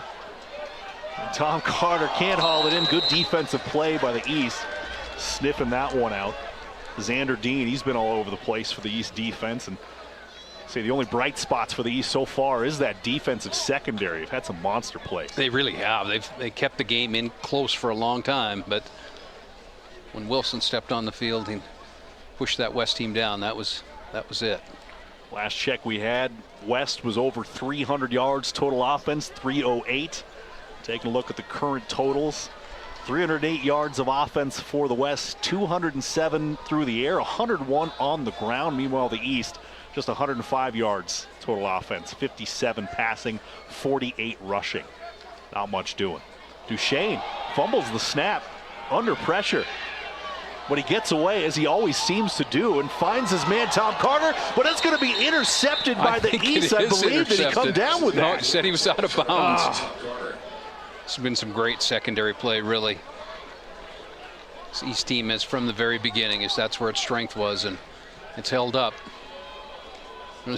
We've talked a lot about the state championship wrestlers. I mean, there really isn't anything you're going to put in front of them that's going to bother them. I mean, seriously, there isn't. Yeah. To win one state championship, an incredible feat. You got to go a whole season, a whole tournament. To win 4, like Avery Allen of Bozeman and that East secondary does, just incredible. I think that's the 20th. If I'm correct, I shouldn't even say it because I don't remember, but I did hear the stat. Maybe the 20th 4-time state champ in the history of Montana. There's a little more, actually. I think it's up in the 40s at this point. Is it? Yeah. They got a rich history of wrestling in Montana. Obviously, the Zadok brothers in Great Falls. Gene Taylor wrestled in the Olympics. Or Gene Davis, rather. Sorry, not Gene Taylor. Well, if you've never been in the Metra for the all-class state wrestling tournament and watch that unfold, especially that championship knife. Yeah, truly a one-of-a-kind experience. It is unbelievable. Let's go down to the field to Ashley Washburn. I just wanted to add to that really quick. Avery Allen was actually the 40th. There were 2 champions at this wrestling tournament this past year that met that 4-time challenge, and then you had Glacier's Tegan Vasquez. He was 39. Avery Allen was 40. Hey, thanks so much for that update. Avery Allen going to be heading to South Dakota State University to wrestle. And that's another cool part about Montana. We put a lot of Division I wrestlers in some big-time programs, South Dakota State being one of them, but we got folks at Iowa State, Iowa, Purdue. Parker Phileas just wrapped up his career out of Havre. A lot of fun to watch, and like you said, that all-class state wrestling tournament in Billings, one of a kind. Magic there. It is unbelievable. Marquee event for the state of Montana in high school athletics activities. Connor Machad back to punt for the West team. 13 minutes remaining in the fourth quarter. See if the East can get any sort of spark going, and nothing doing on the return. Good coverage by the West special teams unit. Great coverage. Caden Hansen. Caden Hansen out of Beaverhead County. Elijah Ratliff in on that as well out of Thompson Falls. Montana trivia question. Do you refer to Dylan as the Dylan Beavers, or do you refer to him as the Beaverhead County Beavers, or and is it Fergus County Eagles, or is it Lewistown Eagles? That's a good question. It goes back and forth. So I've been drilled, working in media using the AP style version. And for whatever reason, we say Dillon and Lewistown, even though the high schools themselves are Beaverhead and Fergus. They're county high schools, They are county high schools. Yeah, you get folks from all over the place coming through there. But, they're pretty interchangeable. But I know there's a lot of pride no matter what you call them. A lot of success as well. We're going to take a quick commercial break with 13 minutes remaining in the ball game here at the 76th Montana East-West Shrine game. The West team on top, 31-7 on the Town Pump scoreboard. We'll be right back.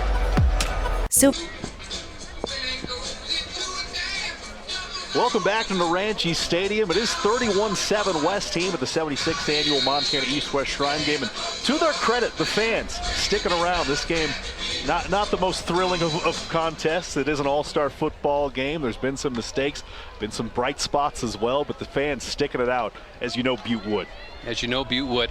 I'll tell you, Butte, I don't know if we haven't talked about it yet tonight, but, do you see the fire truck that's hanging the American flag with their big ladder truck? How cool is that? Yeah. I mean, that is just really, really cool. Pretty awesome. Big American flag. You see that, the big ladder truck up, and it was fun watching them put that up. If I recall, a couple of years ago when this game was at Bob Greenfield at Montana Tech, they had the same fire truck and flag up there too. It's a staple of these contests in Butte. They love their football, they love their country, they love their town, they love their community, and they certainly love supporting the Shriners Children's Hospital in Spokane and their All-Stars. Back to the action here. Again, a little bit of success for the East going outside, away from where there's most people.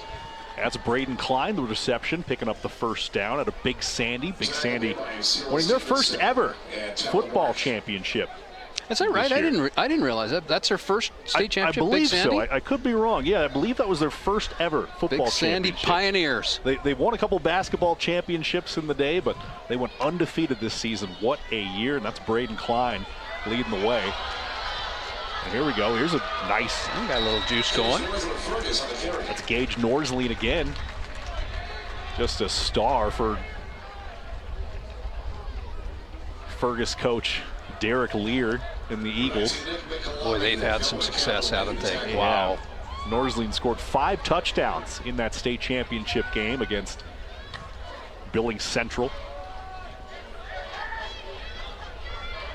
Give it back to Boyd. Picks up a couple good yards. He's got something going here in the fourth quarter. A little something going. A little rhythm, a little no huddle. We'll take it. At this point, pull out all the stops. Just throw whatever you got at him. That's right. Let's see it. Get down the field. And don't hold back, folks. I mean, there's still plenty of football left. 11 minutes, 31 seconds. That means 11 minutes for you to call that phone number on your screen. 1-833-7 Shrine. Cade Boyd squirts ahead and close to a first down, maybe just a little bit short. Or mtshrinegame.org. Anything helps. Donations, just call and say hello. We got a lot of really great folks working the phones for this telethon and the Shriners fundraising efforts. Call and say hello. And, you know, maybe you wanted to donate $5 and you like the folks on the other end so much, you donate $10. Anything helps, folks. Norsley takes it himself, gets a nice block from Cade Boyd. He's got some space, picks up a first down on 3rd and short. Cross midfield. That sets up the East team with 1st and 10 from the 42-yard line. Big thank you to our telethon crew again, Keith and Michelle Davey from Kalispell, and Shelly Taylor of Kalispell, and Ruby Pick of Missoula, Jim and Marlene Gray of Big Fork. Thank you guys so much for doing that under Joey Sider's tutelage.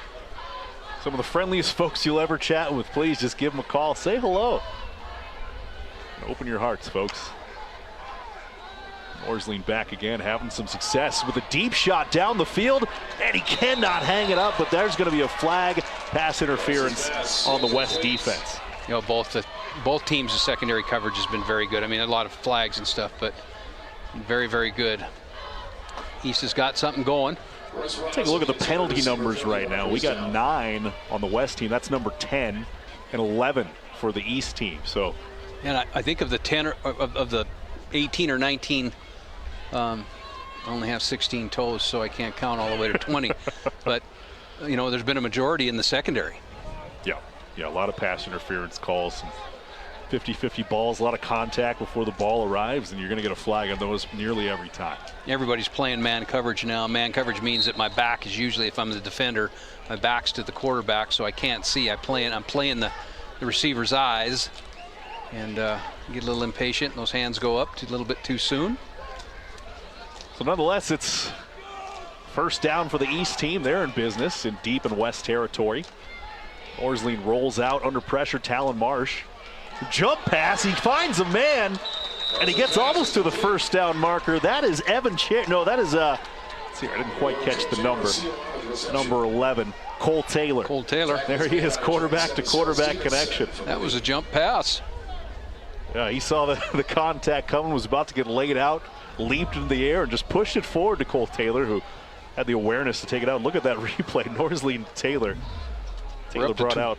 We're up to 26,000. 26,000. Just had a $1,000 and a $500 donation. So thank you guys very much for that. Appreciate the call. Appreciate that very much. Moving that pile. There you go. Look at that.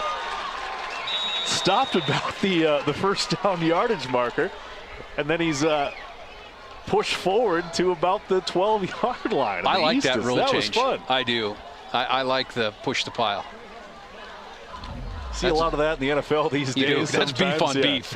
Beef on beef. Yeah, it is. Big well, you figure the average NFL offensive lineman's what, 315, 320?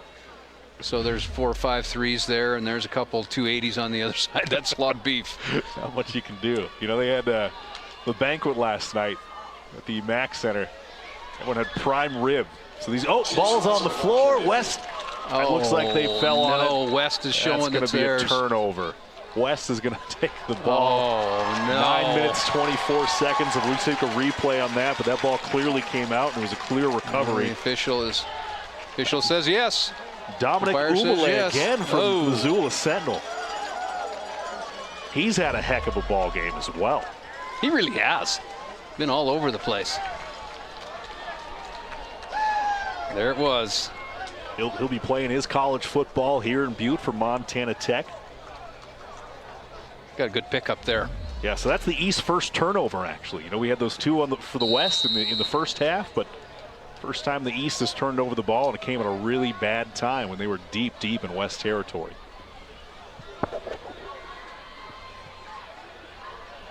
Wilson back under center. Some contact there. Deep ball, but no one home on the other end.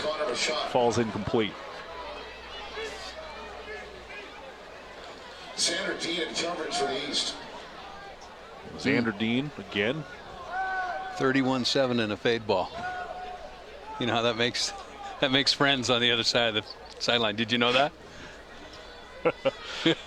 All right. Well, earlier in the game, we saw Chris Garcia go down. He was taken off on a stretcher cart to the hospital with looked like a lower leg injury. And Ashley Washburn's on the sideline. She has an update on his status.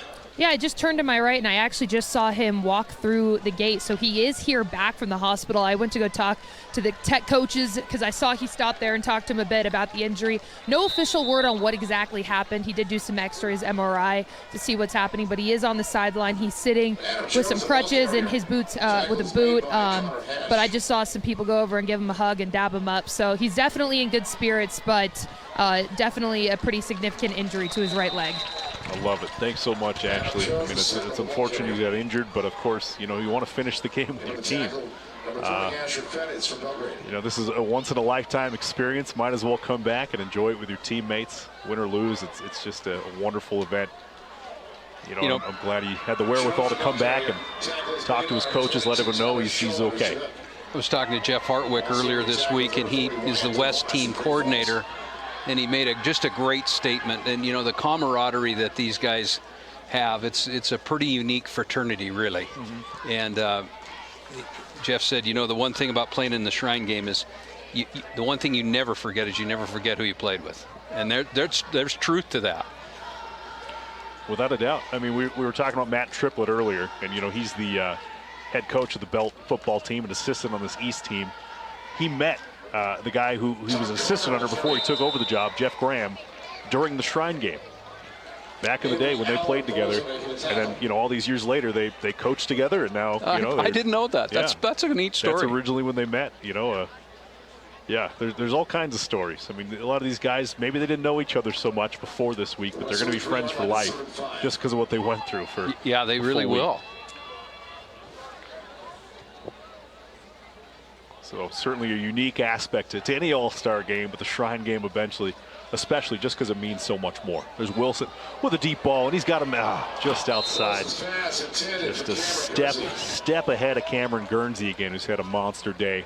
Been quiet in the second half, but he had about 4 or 5 catches in the first half. Critical catches, too. Critical catches that really set the tone for this ball game. Guernsey with 769 receiving yards in his senior season, 7 touchdowns. Of course, he's playing for the University of Montana. We talked about that. You actually have a paper left that has statistics on it? Yeah. Because the first 3 seconds of the first quarter when the wind came in blew mine completely.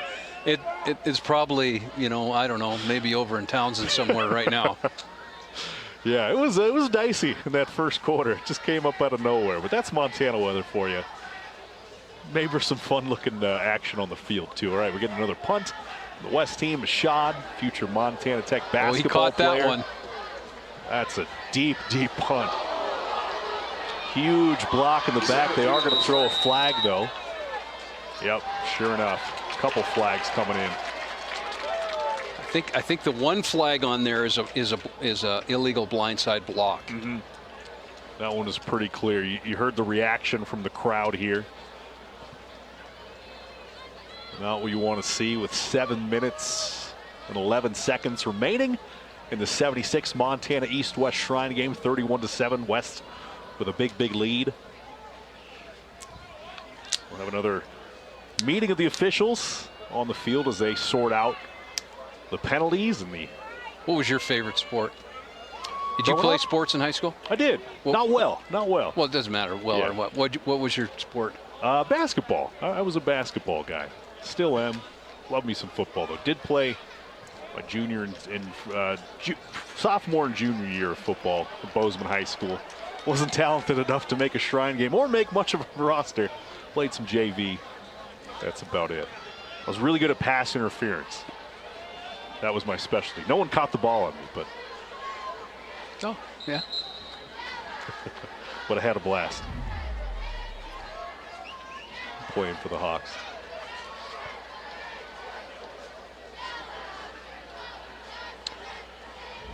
(31-7). West with the lead, 7 minutes, 11 seconds remaining. Still sorting everything out. Looks like East is going to take over on the 15-yard line. 1st and 10. We're going to take a quick commercial break here in the 4th quarter. West team leading 31-7. We'll be right back from Naranche Stadium for the Montana East-West Shrine game. And welcome back to Naranche Stadium. 7 minutes remaining in this ball game. 31-7 West with the lead after the penalty situation. East takes over 1st and 10 from the 15-yard line. And they had a good drive going for them last time before the untimely turnover. Let's see if they can make something happen as time winds down in this ball game. The pitch.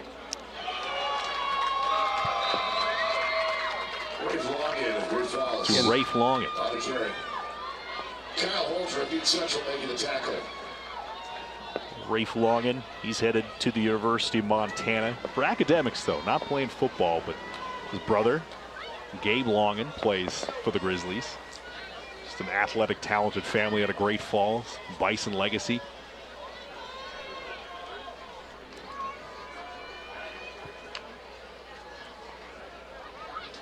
Taylor in a quarterback, or Casagrande actually in a quarterback, and he finds a man. That's going to be Matthew Golick, heading to Carroll College next year. 6'4", 195-pound receiver out of Lewistown. That state championship undefeated squad coached by Coach Derek Lear. Carroll got a few of those guys. They do. There's 3, I believe. And Robinson, he decommitted. We talked about him earlier, but he was Carroll bound too, but basketball, right? 4. Correct. Yep, he was going to play for Carroll, but Lewistown sending Jet Boyce, Gage Norsleen, and Matthew Golick going to play for Tony Purcell and the Saints. We're in the purple and gold, playing at the Hilltop. You've had some experience at Carroll, if I'm not mistaken, right? I did. Yeah, covered him through all those national championships. What an experience. Oh, boy. What a run. Yeah, that was unbelievable. 4 consecutive national championships. Or was it 6? It was 4? 4 in a row, Yeah. 6 total. 6 total it was. Just an unbelievable run by Coach Mike Van Diest and the Carroll Saints back in the early aughts. And that program's certainly coming around again, it seems like. They were Big Sky Frontier Conference champions last year after a fair amount of down years. And boy, they're hitting the recruiting trail hard and got those Lewistown guys. And we're at a timeout. We're going to take a quick commercial break. 6:30 left in the ball game. 31-7 West team. We'll be right back with more East-West Shrine game action.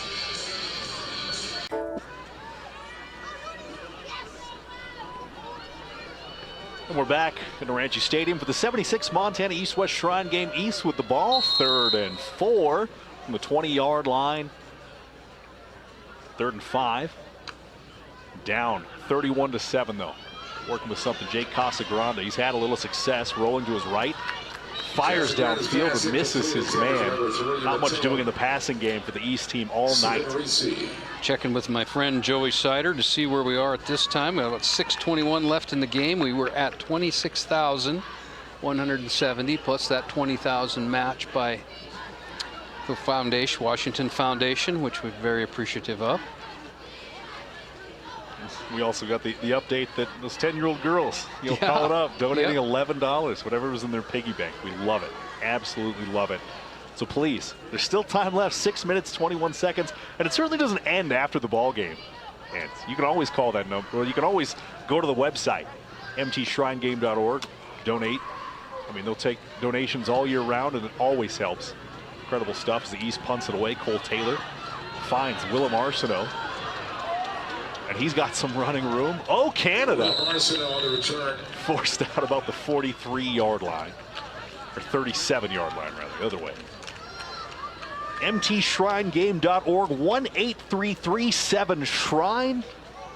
Please. We would certainly love to see Ashley do the gritty before this night is over.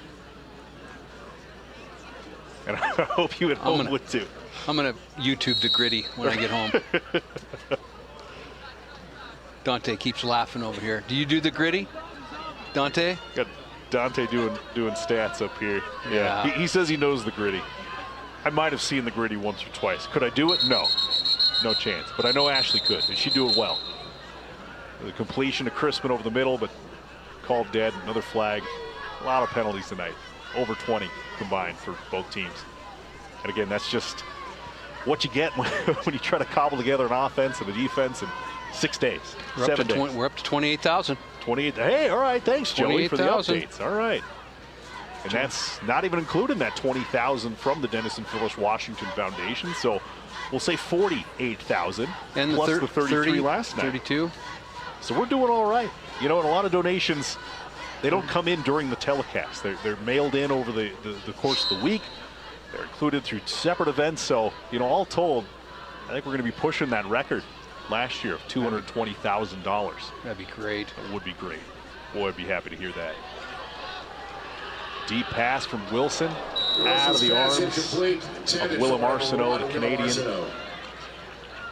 They're trying to get him a touchdown. Yeah, he's been targeted a lot in has. this game, but just hasn't been able to haul it in. That's credit to the defense, the secondary of the East team. Just under 6 minutes to go in the 76th Montana East-West Shrine game. 76 years. Can you believe that? 76 years, 75 games, right? 75 games. 2020, Uncle COVID.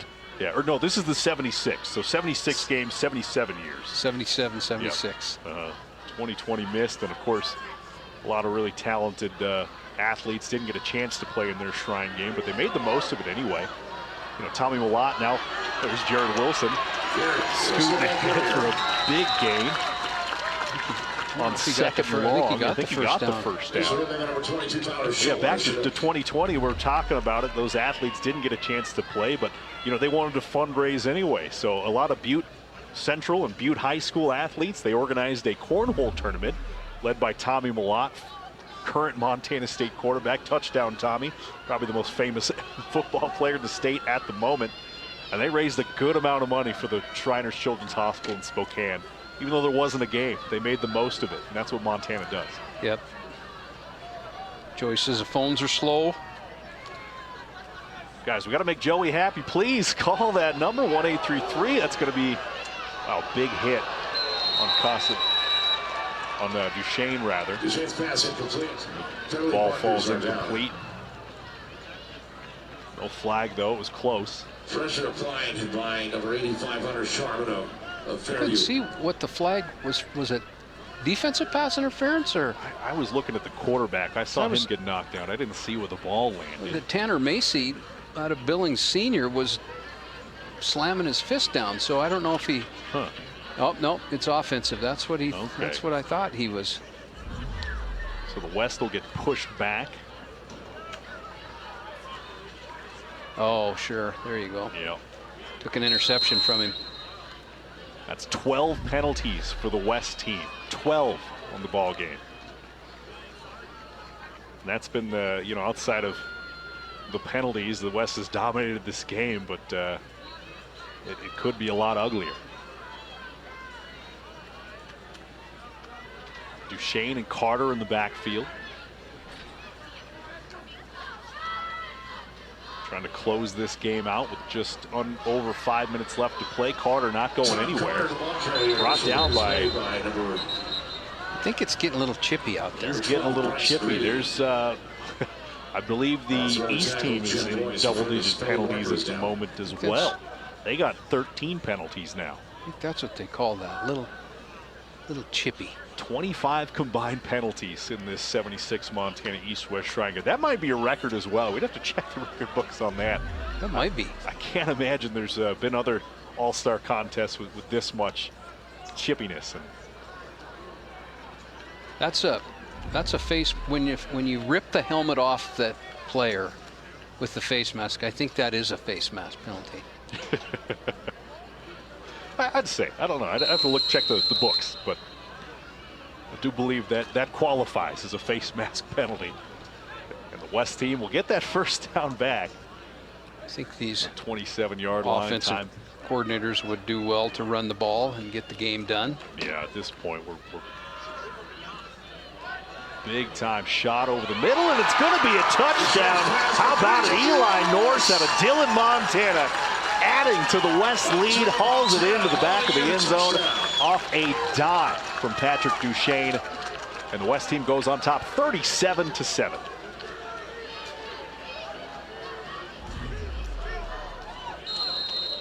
Tough to cover. Watch this receiver back off. He fades to his left.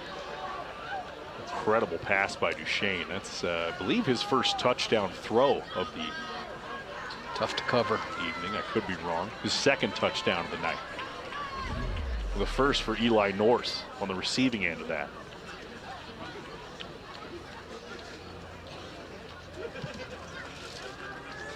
Eli Norse heading to Montana Western, where his dad, Ryan Norse, coaches the Bulldogs. Now Norse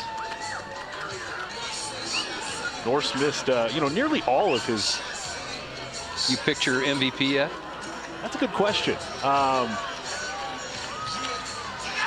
I would have to say Jarrett Wilson at this stage, just because he changed the tenor of the game. He came in and really set the tone and set the pace. Yeah. Record-setting quarterback, just having a heck of a game. We'll hope to get official word from the folks in charge of selecting the MVPs before we go off the air tonight. But I know we're past the 10 o'clock hour, so our newscasters at the MTN stations across the state, KTVQ, KRTV, KPAX, KBZK, KXLF, KXLH. They're all waiting to get the 10 o'clock news going. We'll have highlights of this game, of course, courtesy of our Sam Hoyle on the sidelines and shooting highlights, cutting a package. He'll send that to our station. So if somehow you missed the action tonight during the broadcast, you can catch those highlights during your 10 o'clock news at the conclusion of this game. 29,370, Tom. 29,370. Boy, can we get to 30,000 before this night's done? Keep chopping wood. Let's just keep chopping it. Can we get to 30,000? There's 4 minutes, 37 seconds remaining in this ball game. We are so close to $30,000. Or what is it? Yeah, $30,000. 29,370 at this stage. Thanks, Joey Sider, for the updates all night long. Bottom of your screen, that's the action. Please do it. 1-833-7-SHRINE, mtShrineGame.org. Lots of ways to donate to the Shriners Children's Hospital in Spokane.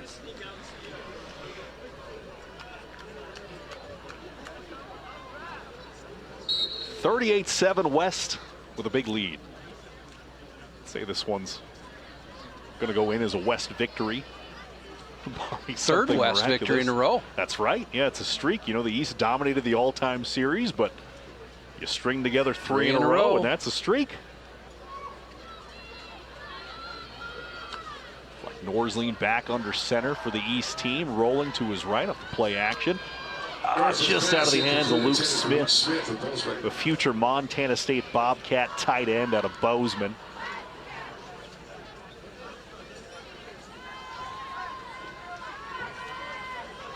Luke Smith with 44 receptions, 845 yards, and 12 touchdowns as a senior. You know, Bozeman started the season 0-2, then reeled off 9 straight victories to make it to that state championship game before they ran into the juggernaut known as Helena Capital, Coach Heilm Kellish. Obviously, he's in Bozeman. He's going to be playing for Montana State. That's every Bozeman kid's dream. Smith was the Eastern AA East defensive MVP in 2022. So another one of those guys who just plays well on both sides of the ball, but he'll be playing tight end for the Bobcats. Have you been to a Bobcat game? I have. Yeah, I got a chance to be on in the booth for a lot of the games this year, and you know, I grew up in Bozeman, so went to my share. Well, I'll tell you what, that pregame, the pageantry with that rodeo team taking that team out is a pretty cool deal. Yeah. That is really something. It was College Game Day, was there for the Cat Grizz game this year, and they flew a drone around the field as that was going on. That was pretty incredible. And you know, we mentioned Paige Rasmussen winning a CNFR championship earlier in the night. She's the one who leads those horses onto the field. Carries the flag. Those horses must trust their rider, and the riders must trust their horses, because there's, what, 20-some thousand people on their feet screaming as loud as they can. There's fire behind them. There's like fireworks above them. I mean, and those horses just hold it together. I actually had a chance to chat with Flint about this at one point on the sidelines of a Bobcat game. He says sometimes it's not the crowd that that gets in their head, or even the fireworks. It's the lines on the football field. Oh, really? Yeah, they get to where the white meets the green, They don't like on the that. sideline, and they're like, oh, I'm not sure if that's a cliff or what. So they won't go past it, but a lot of training goes into making sure that thing happens and goes off without a hitch. And it's just one of the most electric opens in all of college football. It really is. It's really something. And being from Montana and knowing that's kind of who we are, right? It's really neat. Yeah, pretty I wouldn't want to be standing on the other sideline getting ready to play them. I know that. Oh, another one. Well, I do see okay. All right, it's getting chippy down there Yeah, again. it really We got is. lots. Helmets are off. No one wants to see anybody get hurt. Yeah. There's no way with that. Oh, boy. Well, it's going to take a little bit to sort out as well. Do we see any flags on the field at the moment? I don't know. It's Are they pretty just late letting them hit, play? too. I think at this point, just try to get the game over. Yeah, we don't need anybody to get hurt. No.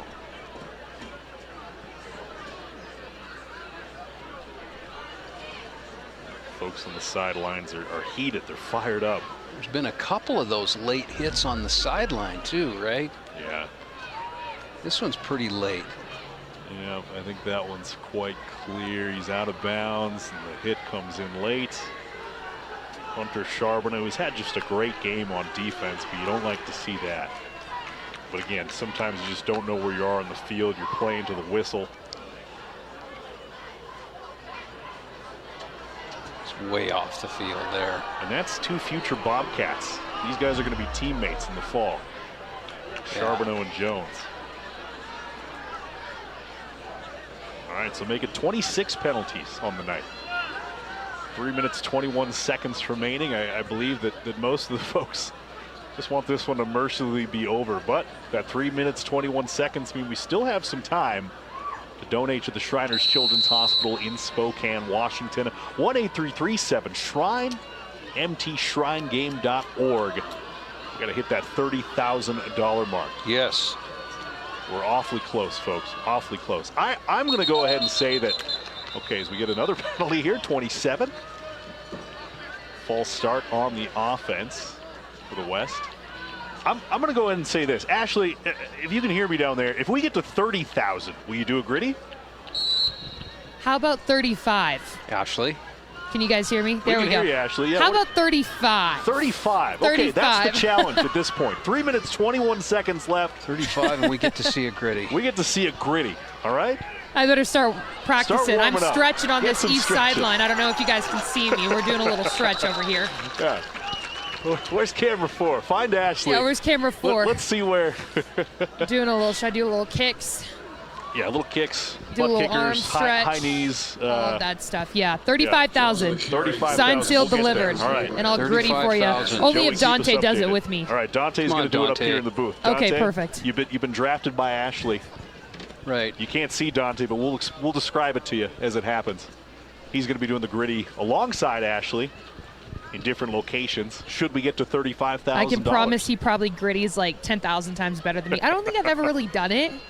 I just was looking for a way to raise money tonight, so it might be in a very embarrassing night. But hey, for $35,000, I'll do it. All right, will Carter do it alongside you? That's the other question. Can we both do the gritty?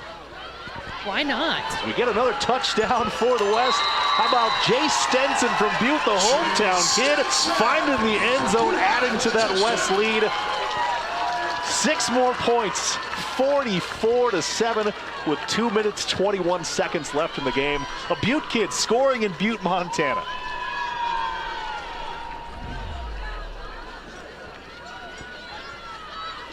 Just a little keeper around the outside. There you go. Jay Stenson, you know, we talked about his throwing numbers at quarterback. Also rushed for 714 yards and 7 touchdowns this year. First team All-State quarterback, academic All-State, all 4 years of high school. These guys are all-stars on the field and in the classroom. He'll be pursuing a degree in applied health science. As the extra point is up and good, 45-7. 404 yards of total offense for the West team. They just eclipsed the 400-yard mark. 232 through the air, 172 on the ground. That's our guy Dante, making sure we're updated with all the latest statistics. All right, we're going to go down to Ashley where she is warming up. She might not be talking, but we're going to take a look at this warm-up for the Gritty, this dance move. What's up? There we go. Let's see. All right, Ashley, we're waiting. We're going to see the warm-ups you're doing. You're on camera, Ashley. Let's see it. Yeah. Oh, double warm-ups. I was just doing like a little leg stretch over here. Maybe some arm stretches. I'm really confident about us getting to $35,000. I think so. Do it, and you might get a little gritty. All right. I challenge Carter to do it alongside you two. That'd be fun. I love it. That'd be fun for all of us. The flows, the great flows tonight. Great hair from everyone involved in the MTN broadcast.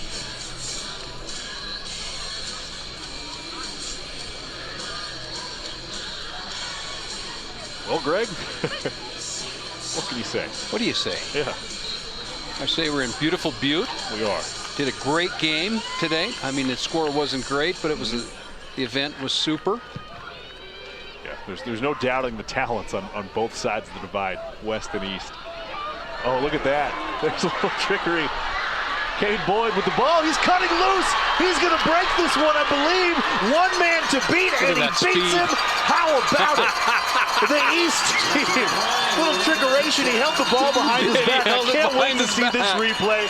And that's going to be a touchdown. I'm not sure where he called it. It's going to be over 80 yards, but the East team is on the board again for the first time since the second quarter. How about he Cade held that Boyd? ball on his hip.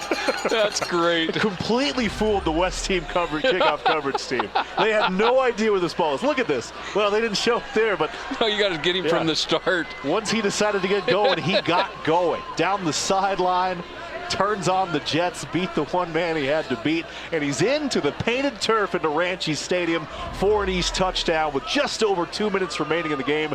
45-13 pending the extra point. That's the old take the ball and hide it behind your left hip trick. I love it. I love it. I did too. This is one of those ones you do it like the last couple minutes of practice. Right. Let's see, maybe in this situation we can do this. And sure enough, it pays off. Cole Taylor takes the snap, but he's going to be stopped short of the 2-point conversion. So that's where the score remains, 45-13. East with a little bit of fun at the end of this ball game. Absolutely. And what's been a blowout so far. All right, $35,000, the number to reach if we're going to see Ashley 35. Washburn and Carter Culver do the Gritty on the sideline here at Naranchi Stadium. I think all Montana's waiting now. Yeah. Still Gritty. It's a good Gritty moment. Waiting for the 10 o'clock news to begin in your local Montana Television Network station. We're just a couple $1,000 away from watching the Gritty. All right, here we go. Just going slow. Yep, Game's they have over. no idea. Mom can't see me. No one can see me. No one can see me. Oh, that's great. All right. We're going to go down to the field to Carter Culver. Carter, what's up? Hey, I'm down here right now on the west sideline, and they are all getting riled up right now, running up to their coaches. Patrick Duchesne leading the charge, saying, we want to break the record. The record for most points scored by a single team in a Shrine game is 48 points. Now, as you can see, West got 45 with 2:03 to play, so they are itching to break that record, etch their names in the history books. We'll see if it happens. They've been pummeling the East defense all night, so may just happen. We'll have to see how it goes. Back up to you guys in the booth. Hey, thanks, Carter. I don't know if you saw behind you, but those West players were fired up. You saw Patrick Duchesne. He heard what you were talking about the record. He's like, yes, let's do it. Yes, let's do it. I love it. So, I love it. I mean, there's something to play for. That. I mean, why wouldn't you want to get the all-time scoring record this No ball? doubt about it. You know, why quit early? So we'll have to see how it ends up shaking out and if they etch their names even further into the history books. Well, they're going to get the ball back here. 3 points away. Why not go for it at this stage? 45. Oh, and he drops the football, but he falls on top of that. That's Eli Taylor heads-up play to maintain possession of the football. And, well, if they want to get the record, they got under 2 minutes left to do it. How about a 2-minute drill with a blowout ball game? Well, let's see. Let's just see how this unfolds.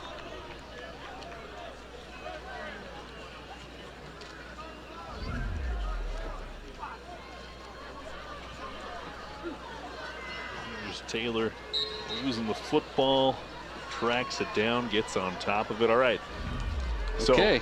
The West team has less than 2 minutes to try to break the all-time scoring record You folks at home have less than 2 minutes to try to hit $35,000 to see Ashley and Carter Culver do the gritty on the sideline. Dante Williams up here in the booth will do it as well. You won't see that, but we will tell you it's going to be grand. Just magnificent. Moving the football, Tom Carter. Clock's going to continue to run. Picks up about 5 yards. Yeah, we're at 31,175. Did you hear that, folks? 31,175, just a couple $1,000 away. 134, 132 in the game. Talk's clicking. Clock's ticking. I can't call timeout from up here either. All right. Let's see if they air this out and go for the record. I would love to see it. At this stage, why not? The players want it. They absolutely want it. Yeah, they're not going to because he's playing the clock down. Yeah, that's the right thing to do, I'd say. All right, I'd say 1 you're minute right. left, folks.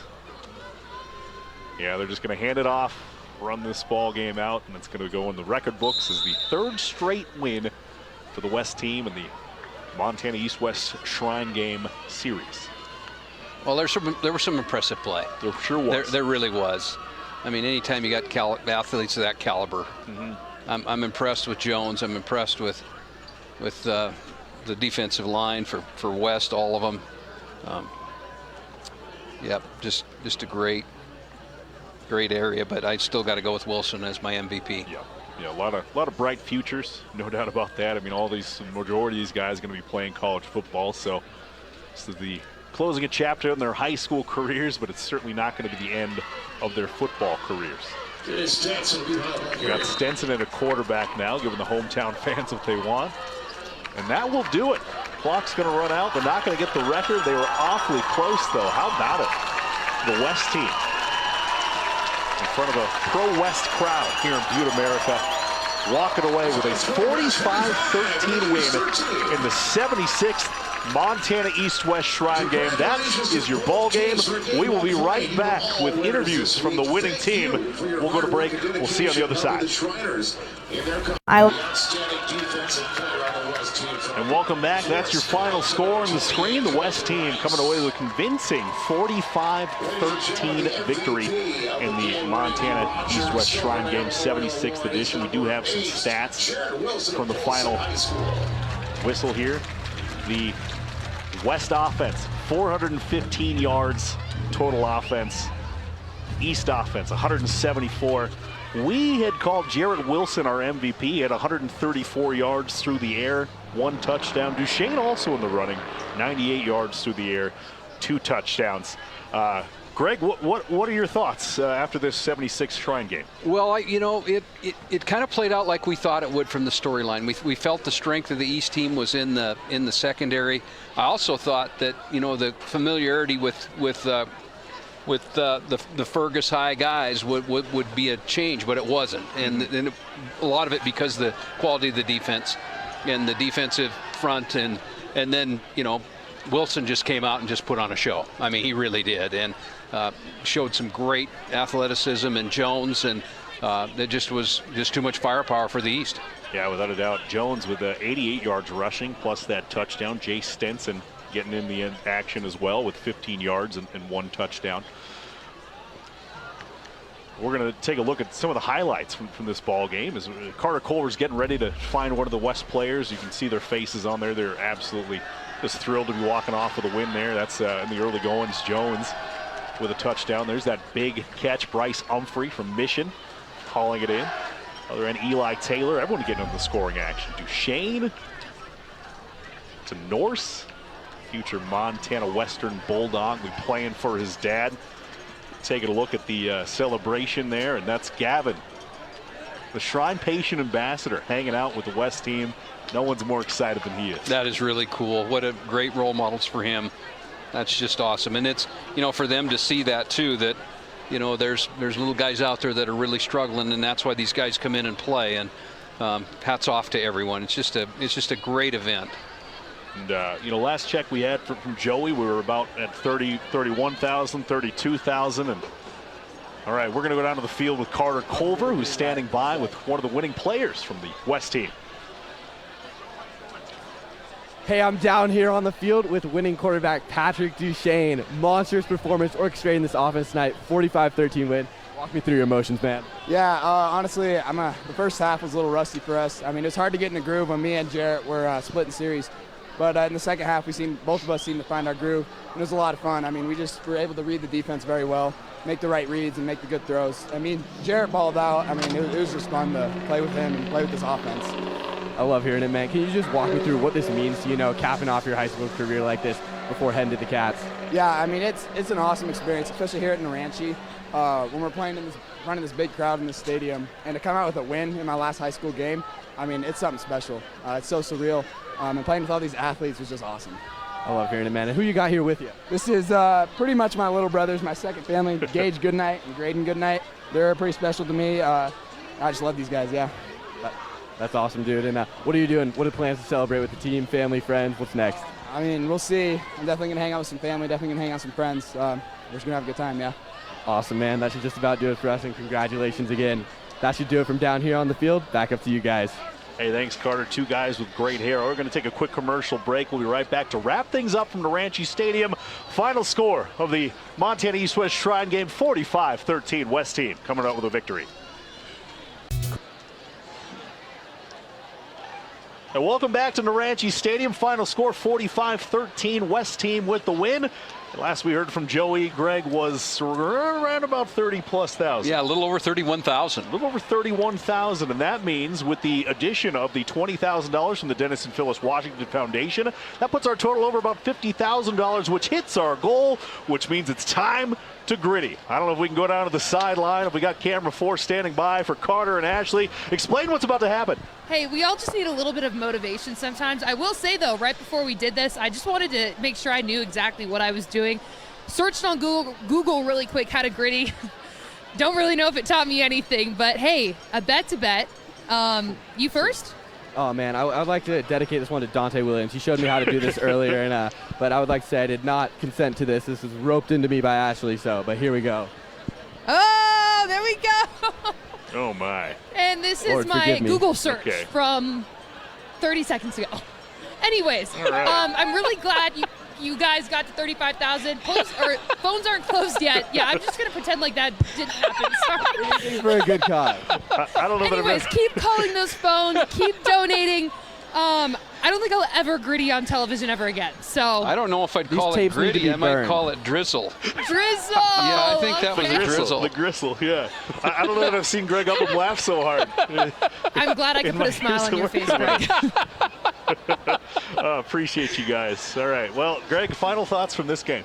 Just a great opportunity to do the game, and thanks to the athletes and the coaches and Scripps for covering it. And I also appreciate doing games with you, Tom. It's really fun, and you just do a great job, and you got a great voice. And so thank you for letting me be a part of it. Greg, absolute pleasure, man. Fun to work with you guys. Thanks to Carter and Ashley down on the sideline.